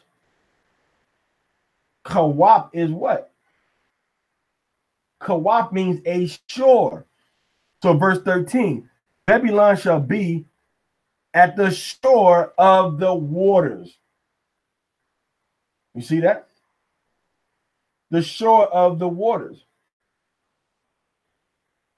You look on the flag of look it up. The flag and the coat of arms for Belize, Guatemala, Costa Rica, all the way down to Panama, Honduras, Nicaragua, El Salvador. All the coat of arms and flags, you're going to see water, ships, and mountains representing the coastlines. That's what the coast is, the Kawap.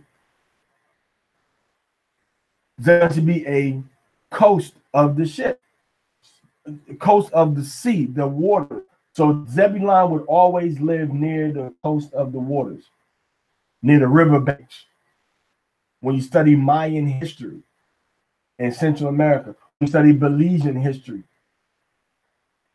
right in the middle of Nicaragua, one of the biggest lakes in Nicaragua is what?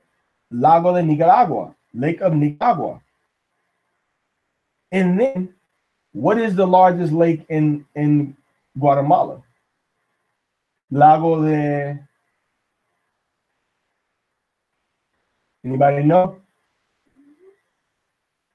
Lago de Izabal. And Izabal is a modern way saying, I will dwell, or he will dwell. Yazabal, Izabal, I-Z-A-B-A-L. Z-A-A-L, which is the root word of Zebulun in Genesis chapter 43, verse 13, is the exact same word that we see in eastern Guatemala by the Gulf of Honduras. Okay, and they call it Lago de Zabal, but it's not really a lago. It's more like an inlet because it's not surrounded by water. It's a little river. Then the river opens up, and then that opening enters into the Caribbean Sea. You see, the Caribbean Sea. Why is he facing that way? The Caribbean Sea. Okay, so that's why it says that Zebulon is going to live at the coast. Haven in verse 13 should say Kowak because that's the Hebrew word for coast, which a coast is a safe place, a haven of the sea, the coast of the waters. Panama, known for waters. Nicaragua, what's the word? Nicaragua. Honduras, what does hondo mean? Hondo. Hondo, hondo, hondo. Que me tienen hondo. Hondo means deep. Chawap, Hezekiah with a CH. CHAAWAP. Chawap. Chawap. CHAAWAP. Okay. Shore. Coast. Okay. Chawap. Okay. Now, say that Zebulon shall dwell the haven or the coast of the sea, and he for a haven of ships. Land travel was not really as popular among the tribe of Zebulon, Salaki of the water, as water travel was. They transport goods. Sit right here on the coastlines. All right, on the coastlines, from the rivers are going to the waters. Then from water, they're going to the Caribbean, all over eastern Mexico and eastern part of Mexico, the western part of Mexico, the Pacific side. Then they go on to the eastern side because remember Zebulon was from Yucatan, right, in eastern Guatemala, over to Tabasco, where they be at Mossad. And then from there you have Campeche. Then from Campeche you have Yucatan. And then from Yucatan you have Quintana Roo. Then from Quintana Roo, if you go back west and south again, you're gonna run into Chetumal. Not Chetumal, but you're gonna run into Chiapas. Then Chiapas, you're gonna connect back to Oaxaca, where we started at. You need from there all those tribes over there: water, lakes, creeks, streams. Okay, a haven of ships, a coast of ships. Where do ships pass through in that part of the world? Panama. Ships passing through the coast. Matter of fact, they so tough, the Most High made the so-called white man go down there and make a coast to fulfill the prophecies even more. On all of them countries' flags or coat of arms, on 5 of them, you see ships. You see ships. Okay? His border unto Zidon shall be unto Zidon. So the border of Zebulon unto Zidon, meaning what? The realm of influence, the realm of control goes into the large trading partner, which is ancient Zidon, North Israel in the ancient world. Modern times will be what? America. That's the trading partner. 51% of more than 50% of everything that goes through the Panama Canal goes to America. not South America, Central America, the Caribbean. Half of it, more than half of it, right up to America, because that's the richest country in this part of the world. So that shows you how their border reaches unto Zidon. Verse 13. His border reaches unto Zidon. Zidon represents the trading power of America, because Zidon was the ancient trading power. People would go there and get stuff. There were large ports. Businesses were set up there. Okay, now, Issachar is a strong, verse 14. So Zebulon is the people in Central America, because they fulfilled the prophecies. I mean, you want to argue with me about it? You can, but they have a lake there called Lake Izabal. Izabal. The word Zebulon is in their actual historical landscape. You can't argue with that. Nicaragua is named for water. Agua, Nicaragua. Honduras means water, deep waters. Belize means what? Belize means muddy waters. Costa Rica means what? The rich coast. Rich coast. How you gonna argue with that? Or you want to argue with what? The truth? You want to know Zebulon, the indigenous peoples aren't Israelites. Well, okay, we'll find somebody else that fits these prophecies like this. All these big lakes you have, a big lake in major lake in Nicaragua, major lake in Guatemala. Ancient river, ancient traveling, ancient trade took place on the waters that are in all of these countries, man. So how can we deny the truth when it's right before our face? Who would deny the truth when it's right before their face? What other people can we show have fulfilled these prophecies that our father Jacob put upon us? Nobody. Okay, let's go into verse 14. Issachar is a strong ass couching down between two burdens.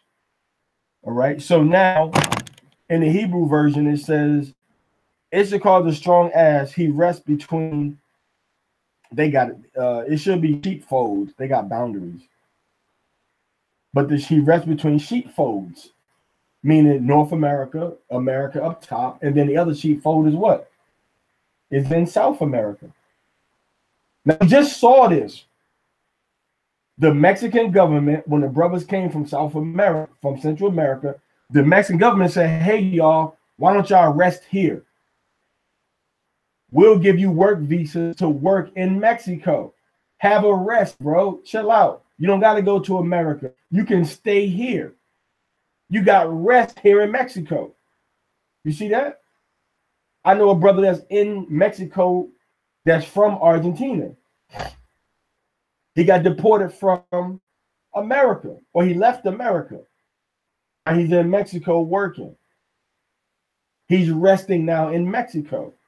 Everybody on their long journeys from South America, Central America, trying to get up to Mexico or to America, United States. When they get to Mexico, they what? It's like a rest haven. Everybody chills out and relaxes in Mexico. And then I gotta go. They want to go up to the border now. You see? So it tells us that Issachar is a strong ass counting down between two burdens. Now we know in there it says burdens, but in the Hebrew word, it says Bayan Mashapatium, which is the area where the sheep used to be at. Mashapatium.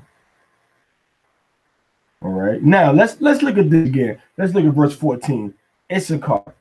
Issachar means what? He is hired. He is hired is a strong donkey couching down. When a donkey couches down, and when he kind of relaxes himself, is he bigger or smaller? Smaller. What's the Spanish word for a donkey? Is it burro? B-U-R-R-O. Say that word. Who can say it with the rolling R? All right. Now, when it gets smaller, what do you call a little small burro? Burrito. You see that? So the Most High showing you the word burrito through Jacob in Genesis 49:14. He's showing you burrito right here. Now, I don't care who invented the burrito. I don't care where it came from. I don't care who eats the most burritos in the world. All I know is that burrito is a word that's associated with Mexico. It's a word that's associated with Mexico. A small donkey. And that's exactly what a donkey that's couching down is. All right? A strong boned donkey. Look at the thing. A donkey is what? A small animal. Little. A burro is a small animal. But he's what? He's strong. He's powerful. He can carry a lot. All right? So it's a strong ass. All right?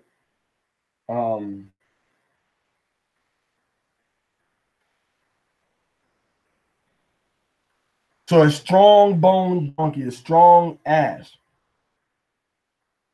Ass is a donkey. That's why when people call somebody else, when somebody will call somebody, a donkey doesn't like to move when you move him sometimes. He wants to stay where he's at. And that's why sometimes they will call people a stupid ass. Because the ass wouldn't move. The ass would just stay. You'll pull me like, I'm not moving, man. You're pulling me. They say, oh, he's a stubborn ass. That's where they get the word ass from. He's a stubborn ass. He's a stubborn mule. Okay. And then even in our ancestors, look what they wrote. It says, although the simile of a strong-boned donkey and the references to land seem to allude to agricultural pursuits. Okay. Then it also says that a view indeed expressed by one sage in the Midrash and followed by several commentaries favored the traditional rabbinical interpretation that this reflects Issachar's spiritual role as bearer of the yoke of Israel and cultivator of the spiritual treasures. Now, they start out by telling you that, you know what?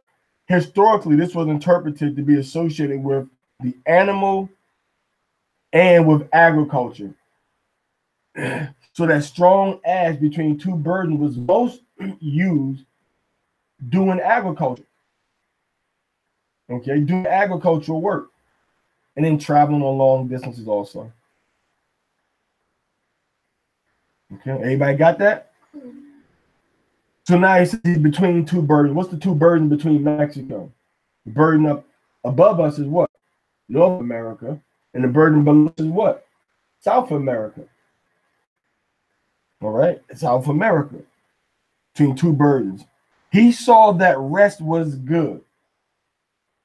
So if he saw rest was good, tranquility, the peace, okay, he traveled from someplace else. He saw that the rest was good and the land was pleasant. Anybody see that? The land was pleasant.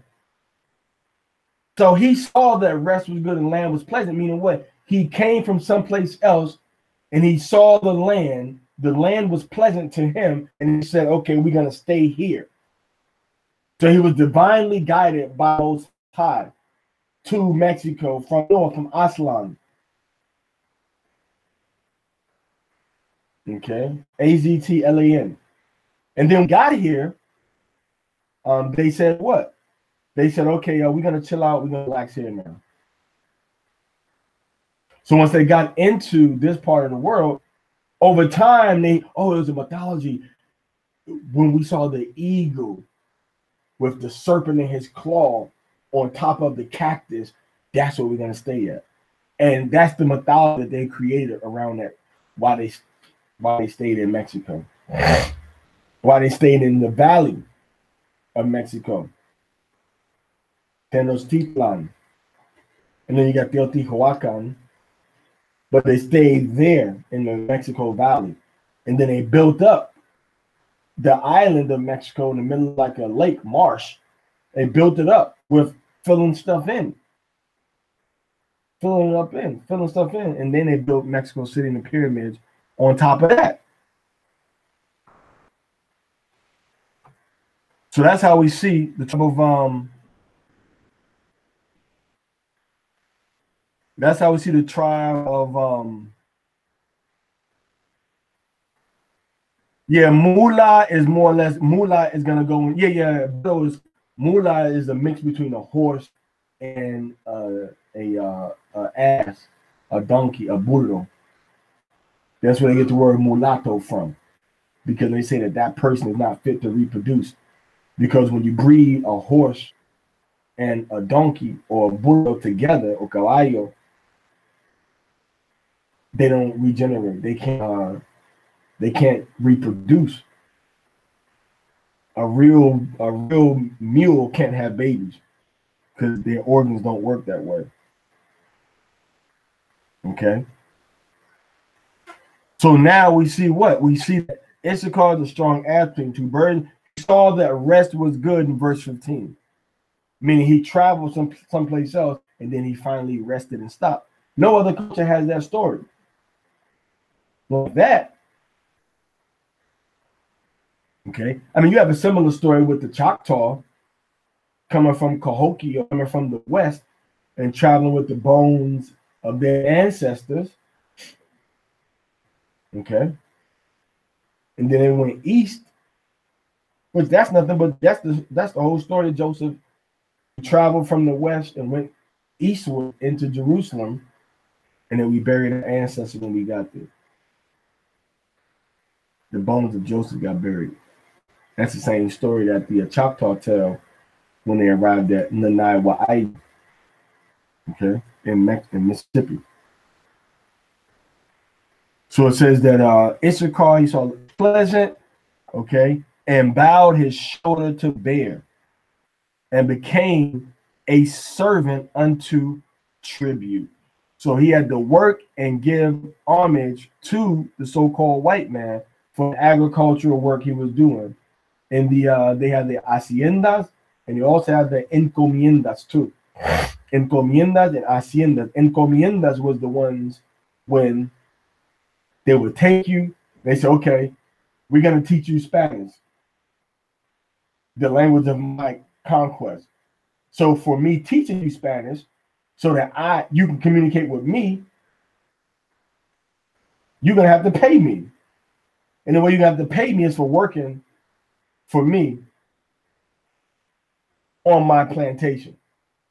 That's super, right? Evil, unfair.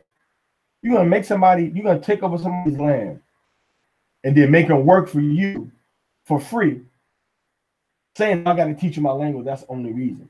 Which it was slavery by another name. That's what they use in Mexico a lot, the encomienda system. Right? Encomienda system. So that's how he became a servant unto tribute. Now, what is one of the main ways we see how Issachar was given that servant mentality? Who knows? We went over this before. Who knows? It's a slang word. It's a phrase that they use in their language that nobody else uses. Monday. What does Monday mean? Have your teacher ever said that to you? Monday? Any of y'all teacher ever said that to y'all? Monday? Your teacher was from Issachar? No? Monday. What does it mean? Mike, what'd you say? Can you say it again, please? Right? Like Monday? But you know what the word exactly means, though? It means order me. Command and I will do Monday. And it said in the second and the third person, this third person formal, in a very humble and polite way. It's not manda. Manda man. Manda. Like send me. Order me. It's Monday. Sir, madam, please order me. Please send me. Monday. So that's the word that Issachar uses. Monday. Monday. So that's what the servants had to say to the white man in verse 15. That was the master over them. And to this day, in Mexico, we still have people that use that word in that way. Even the father would say to the daughter, Monday. But that's how the vibration had to be carried out. Monday. Okay? Monday.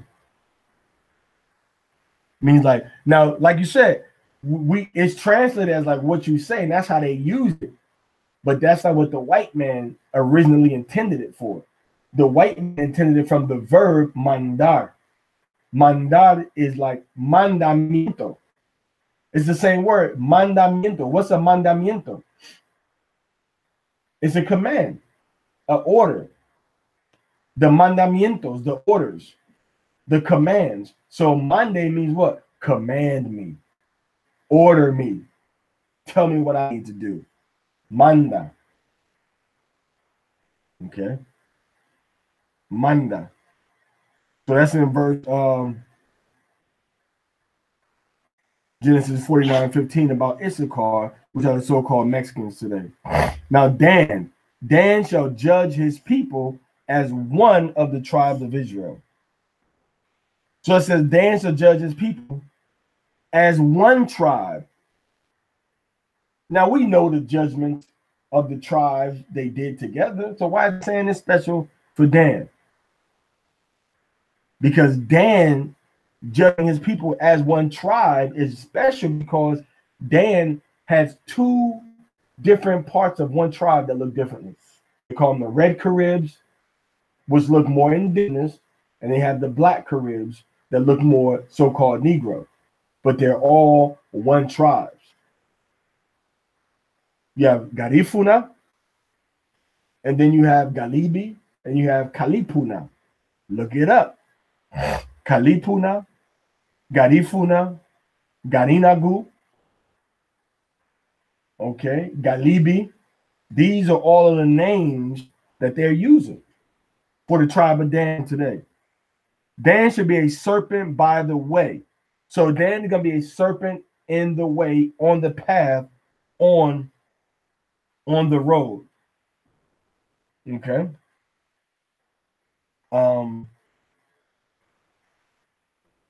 There has to be a serpent on the way.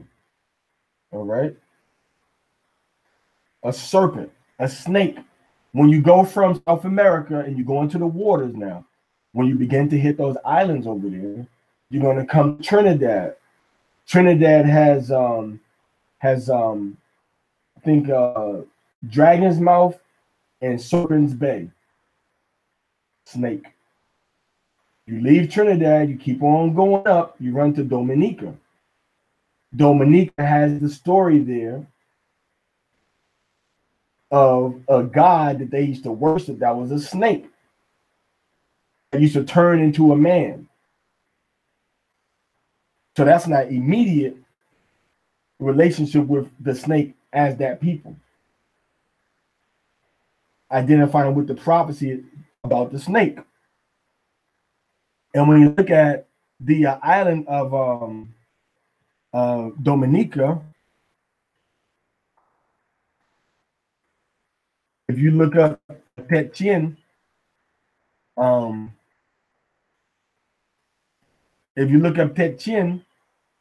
they have a volcanic rock formation that looks like a snake coming from the water.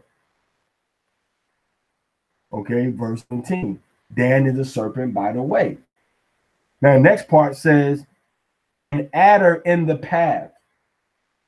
An adder is a snake that has horns on it. His head is like horns at the back of it, like an arrow. So when you look at the island of Malio Uhana, which is also called what? Which is also called today Anguilla. Anguilla means what? Sea serpent. When you look at Malia Ohana, the ancient name for that place, it means arrow-shaped sea serpent, like an adder. An adder is different than a regular snake. In verse 17, an adder has horns on the back of his head. So an arrow-shaped sea serpent, exactly like the scripture says. And then when you leave there and you come into Bahamas, you have a Snake Island, Bahamas, Snake's Key, Snake Island. And then you have Abaqua Island too, which Abaqua is a Hebrew word that means dust. Okay. And you look at the shape of these island chains, it's just like the shape of a serpent. Look on the map right now. It's like a serpent shape. Okay. That biteth the horse's heel. So they bit at the foundation of the empire. The smallest part of it coming off of St. Vincent. A brother named Toye said, we're going to rise up and go against the British. All right, we're going to go against the British. And they fought them. They fought them. All right. And then when they fought them, Lam got exiled after that. Chatoyer was the leader, Chatoyer. So they were biting at the horse's heel. Little attacks against the so-called white man in the Caribbean. And that's also showing how a lot of those indigenous peoples in the Caribbean, the tribe of Dan, they're the ones that became the pirates. First pirates wasn't the so-called white man coming over trying to take stuff. The first pirates, they didn't know the waters and the channels and the reefs like the indigenous peoples did. So the first pirates over in the Caribbean Sea were Israelite men on the ships, mainly the tribe of Dan, because they were known for dealing in the waters. They were known for their sailing. They were known for being able to look at that water is deep right there or shallow right there. This is by looking at the water, how the waves are reacting, coming back up. Okay. How the water is reflecting the sun. They could tell a lot of these things. Okay. So that's the tribe of Dan. So that his rider shall fall backwards. I have waited for thy salvation, O Yahweh. So the rider will fall backwards, which is going into the British and the French. Fall backwards. So their little empires in the Caribbean eventually ended up falling down. French fell first, then the British fell. Okay. Now, I have waited for that salvation, oh Yah. That's the end of the tribes. All right. That's the end of all the tribes of Israel for today. Tomorrow we're going to pick up with the tribe of Dan. All right.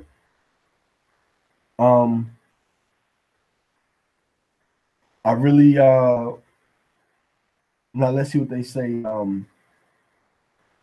about these tribes. Let's see what these commentaries say. A serpent in the highway. Yeah, they say the same stuff. The guerrilla warfare, serpent on the highway, talks about guerrilla warfare. Samson, like a serpent leaving its lair to attack travelers, like a pirate on the waters. The rider falls backwards.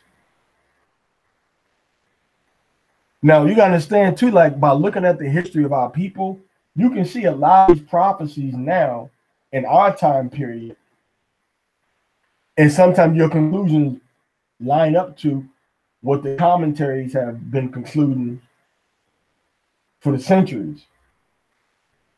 For centuries. All right. Showing that the spirit of understanding that they had back then, which they were taught what these things meant by early righteous men, and they recorded it a lot of times. In our time period now, when we read it, we can be like, okay, the spirit can come on us and be like, man, this is what that means. And then when you do your research, you be like, okay, that is what that means. Okay, so Dan is gonna be the you got Ifna, the Alipuna, the Galibi. Okay, I got a whole bunch of names for them.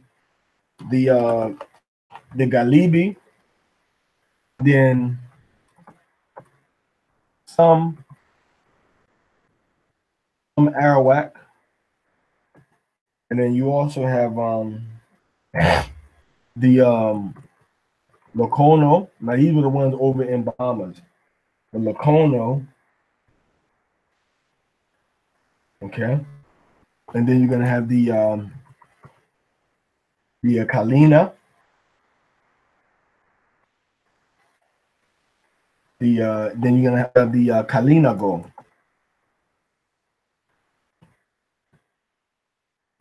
Alipuna and a Kalinago. So those are going to be the names. Then with the tribe of Gad, right? And I mean the tribe of Dan, and also once again, also dealing with the red and black Caribs.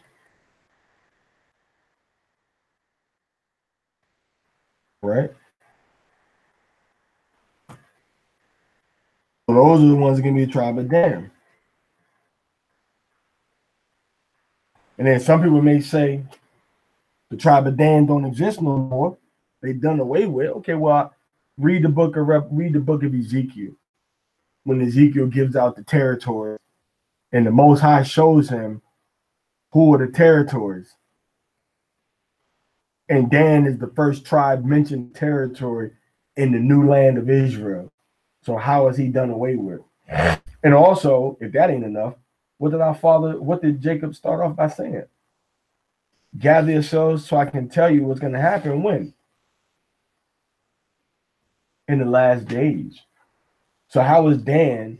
So for Jacob to have Dan around in the last days, talking to him, that means Dan got to be around in the last days to read and listen and understand what Jacob is saying. And when we talk to the so-called Garifuna people, man, they got a different vibration than they got the so-called than Jamaicans or Black Americans. They got a different vibration. They got more of an indigenous vibration to them. All right. And they're really into like indigenous land struggles too. All right. They link up with a lot of the indigenous peoples in Colombia. Well, not Colombia, but in Honduras and also in Nicaragua. They linked up with them, you know, so the government don't really come in and try to steal the brothers and sisters' land down there. All right. So, and there's islands that still have those people there. Now remember, you had indigenous peoples that were and still are on a lot of these islands that don't fit into a lot of the tribe breakdowns that people have. All right. Just look at the indigenous people over in the indigenous peoples in Trinidad and in Dominica. You can just look at those two islands alone, and you can see the indigenous people. Well, they're not Benjamites. They was already there.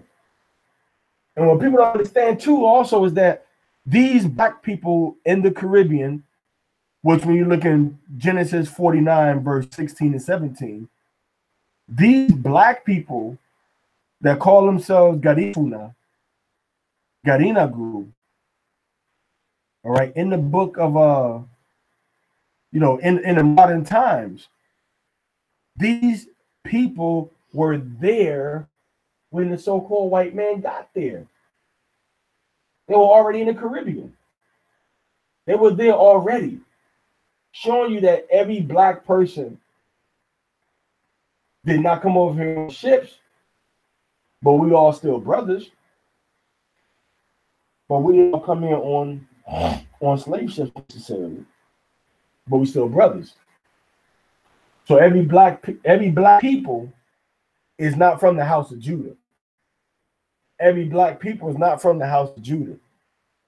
And every light-skinned person is not from the house of Israel.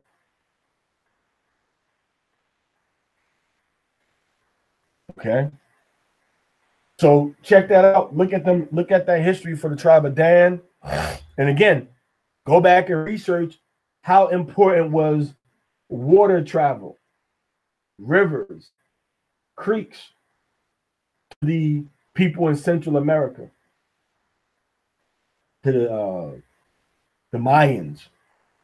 Maybe talking about Guatemala and the Yucatan Peninsula, because that's like the major, that was the capital of the ancient lands of Zebulon. I mean, you have waters down in Honduras and Nicaragua also, but Guatemala was like the capital of Zebulon in the ancient world. Okay, Nina? All right, so this is what we have to look at and understand who these tribes are, man. And again, this is a long class because I want to give a lot of the understanding. I'm telling you, but when I'm telling you, you can feel the spirit saying, you know what, that's right. Because I'm not talking no lies. The spirit bear witness. And if you got some type of blockage, your spirit don't bear witness. Once you go and do the research, then your spirit will bear witness and you'll see for yourself. Okay. So Judah, Black Americans, Zebulon, Central America, Issachar, Mexicans. Somebody didn't just say, okay, we're going to just randomly pick these people and say this is who they are now. That wasn't done at random. It was done by research, by knowledge and understanding and communicating. Okay. So when I say, okay, the Apalache, the Itichi, the Timucua, which they say they're extinct now, but what is it? White men are saying somebody's extinct. The Timucua and then the Miccosukee in Florida, or the tribe of Reuben, is because the evidence and the research points to them being that tribe. You got to be able to find these tribes. Why? Because you got to get the 12 tribes together. And Jacob said that this is something that's going to happen in the last days. So if it's going to happen in the last days, that means that we have to know it in the last days, which means that these people have to be around in the last days. They got to be here. They can't just be someplace else. They got to be here, and they have to be known to you and be able to read the Bible. And once you read the Bible, you say what? What was his first command? Assemble yourselves, gather yourselves together. All right, gather in the sense of koshash from Zephaniah 2:1, but gather yourselves one by one, and then picking them sticks of Israel and Judah and putting them together as one nation, man. See? So this is the truth. This is the true tribe breakdown. If you don't want to research and study it, okay, that's fine. But I've given it to you. Somebody want to say, oh no, this people ain't Israelites, and this people, okay, well, we can go through each of these tribes and show and tell you who they are.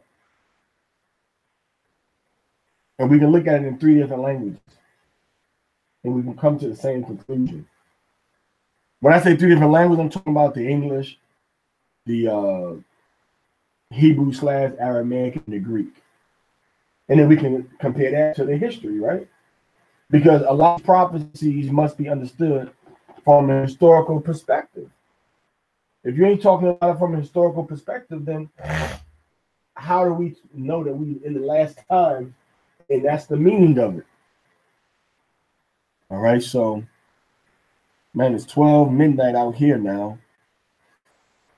You brothers out west, out East Coast, is 3 a.m. for you. I used to travel by wooden boats with my grandfather. I was 5 years old. Crazy you saying that. Great break. All praise to the Most High. Throughout I Quran.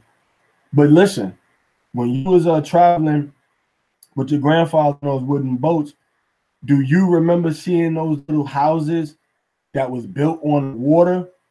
The ones they call palafitos. You remember that? The tribe of Asher land. Look, Asher has something that they called palafitos. Houses in the waters.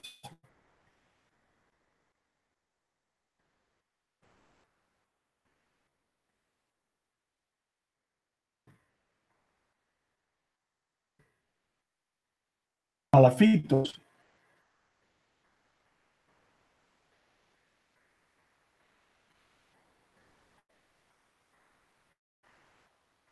Yeah, those when you see that Econ, what is that? Oh, looks like it's one. It's a palafito. You saw the palafito, and that's a prophecy in the Bible. All right, that's a prophecy in the Bible, man. You got to check it out.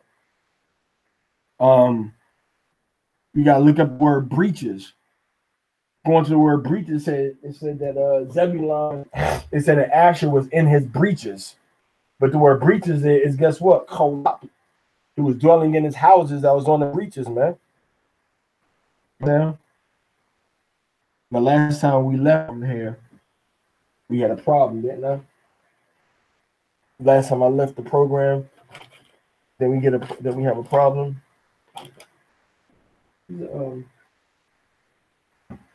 Am I seeing the phone? Where I said it?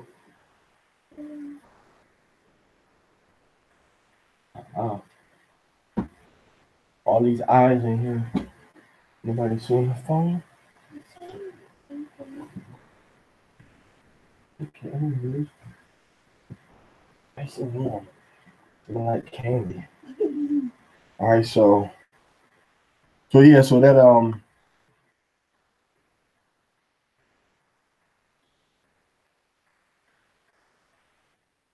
scriptures and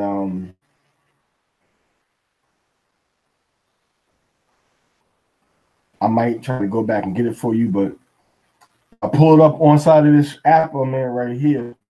I might not be able to get it. All right. So I'm gonna get that scripture for you real quick about Zebulon in the breaches. It's on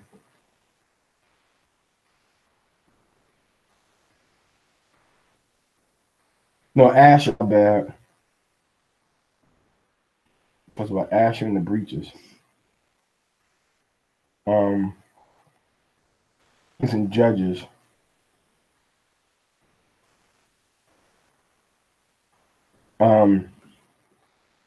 Judges 5:17. It says Gilead abode beyond Jordan, and why did Dan remain in ships? You see, Dan was in his ships, going back and forth. He was on the ships, going back and forth through the water, doing trade. That's across the oceans. See, Zebulon and them used to hang near the coastal areas. Dan was going across the oceans, long ocean voyages, especially throughout the Caribbean. All right. So it says,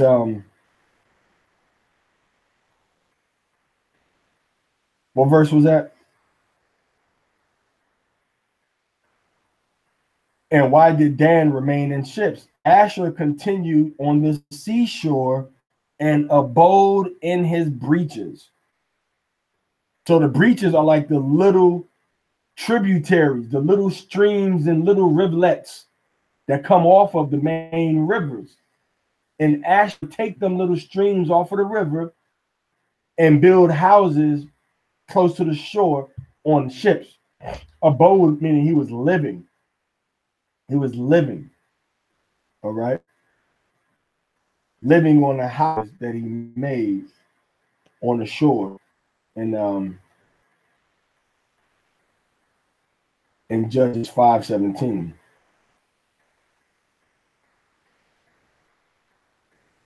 Okay.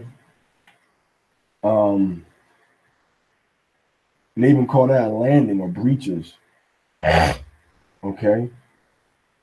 He said Asher Yashab was dwelling, living, just like how Zebulon. So Zebulon and Asher have that in common in terms of the water. Zebulon and Asher, because they was both dealing with living by the waters, but Dan, Asher was actually setting up houses on the waters. Okay. Asher was actually setting up houses on waters. All right, man. So then when the water levels rose up, Asher didn't have to worry about no floods. Water had to rise up like sometimes 14 feet in order for Asher to get drowned or get flooded, because the thing was so high above the water, man. And the ocean didn't rise that high. Okay. Let me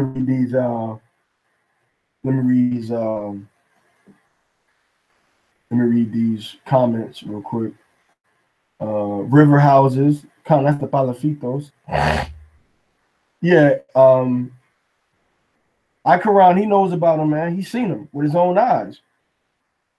Smartphone, damn smartphone, identify yourself.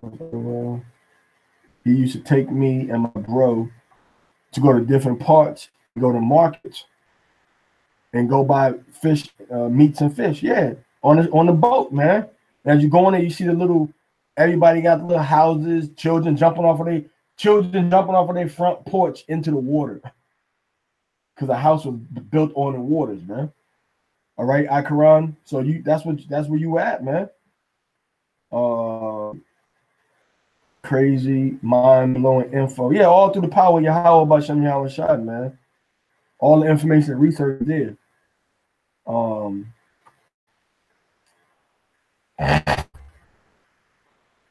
So yeah, it's there, man. So that's not even in the book of the book that got the prophecies. That's just showing you a characteristic that they had in the ancient world. They said, why are y'all just chilling in the side by yourself, over by the shores of the sea, inside in the breaches, living? Okay. Then they said, why did Dan remain on ships? Why would they remain on ships? In Issachar, he was dwelling and abiding on the coastline of the waters. All right. And in the breaches, okay, Yashab one, they really was their habitation. Okay, so that's getting into a little bit of Asher, which we ain't even really gonna go deep into it. You know what I'm saying? And that's what I'm saying. Like, once you get into the Torah and you understand the Torah, we can stop arguing about doctrines, because the Torah shows you everything. Nothing new under the sun. Definitely the Most High had that same spirit on them from the past to now. And the only reason we can see all of this is because the Torah is the foundation.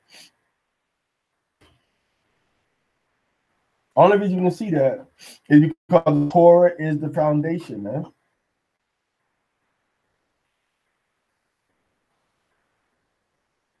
The Torah is the foundation. So once you understand the Torah, man, everything flows together. But if you want to start in Luke, you want to start in Revelation, hey, that's good sometimes, but the Torah takes us right to the basis that we're going to get judged by. All right? We're going to get judged by what's inside the Torah. Okay? So that's who these tribes are. Now, we can go into a whole bunch of books and the histories and show you, but I'd rather tell you and let you see through the spirit and then see what the scriptures are saying with your own eyes. Unfortunately, we were not able to use the Hebrew. And I think that Facebook may time out because when we on another app, it's sharing that page, but technically, I guess it's not really a page. It's just a app from the Bible. I don't know why it does that, but hopefully next time we'll have a little more time to actually go into, because I couldn't go into the app, man. You know, once I go into the app and start, you know, switching stuff around on this app. See that? As soon as I went and shut down. You see that? But once I leave it, it shuts down. That's crazy, right? So now we know what it is, huh? All right.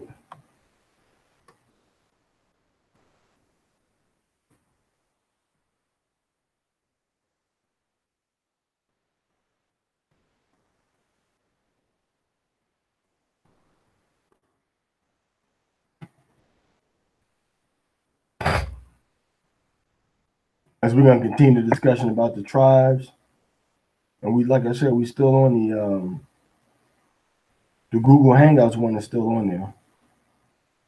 Hopefully, it'll let me pull up the e-sword right there.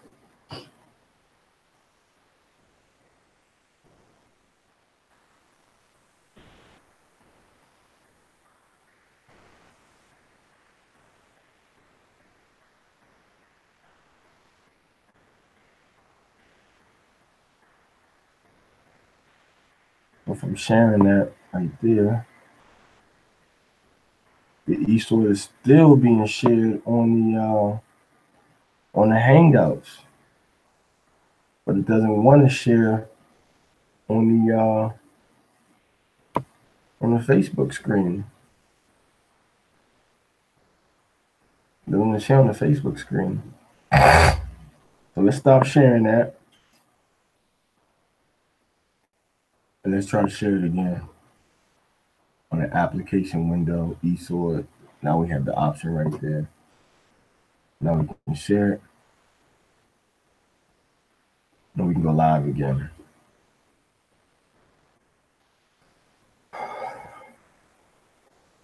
All right, so we're gonna go live again. Now this is just continuing the discussion about the tribes. And I know that a lot of the information, you know, we finished up on the tribes.